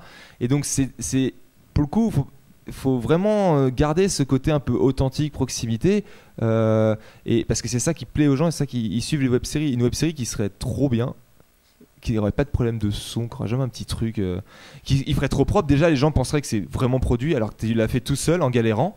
Et donc ils diront ouais, bah, c'est produit, donc ils n'ont pas de mérite. Alors qu'en fait, t'as trop de mérite, c'est juste que t'as réussi à faire un truc propre. Donc faut faire le truc propre, faut pas faire exprès de faire tomber ta perche à un moment donné, ou voilà, mais. Et voilà, l'annonce série c'est l'art, la saison 0. Et la saison 1, on voit, c'est puis le bon équilibre, c'est bien. C'est clean, mais on sent qu'il y a toujours le côté indé, quoi. Et une dernière question. Je voudrais juste savoir comment vous gérez vos commentaires, et est-ce que c'est important sur les plateformes vidéo justement, comme YouTube? Parce que j'ai l'impression que Ulysse répond beaucoup aux commentaires que vous mettez. Ouais, j'ai une notification à chaque fois, donc pour l'instant je peux suivre, donc on répond. On répond parce que c'est l'interactivité et parce que je sais pas, moi quand on me pose une question j'ai envie de répondre. La personne a pris le temps de regarder ce que tu fais, donc tu vas prendre le temps de lui répondre. En plus généralement voilà, ça fait plaisir, donc tu as envie toi-même de la remercier. Et puis l'avantage des web-séries, c'est que oui, quand on a que 1000-2000 vues par épisode, voire un peu plus, c'est que c'est gérable les commentaires. Voilà, c'est gérable. C'est normal que François Descraques réponde pas à tous les commentaires ou que Benzaï réponde pas à tous les commentaires, c'est normal. Je pense que si un jour on a la chance d'avoir ce succès-là, on répondra pas à tous les commentaires, mais au maximum, tant qu'on pourra, on répondra. Hein. Ok. Bon, on a le temps pour une toute dernière question, vu que c'était court. Et après, on devra libérer la salle. Parce que ça sent le phoque, non? Un petit peu. Un petit peu.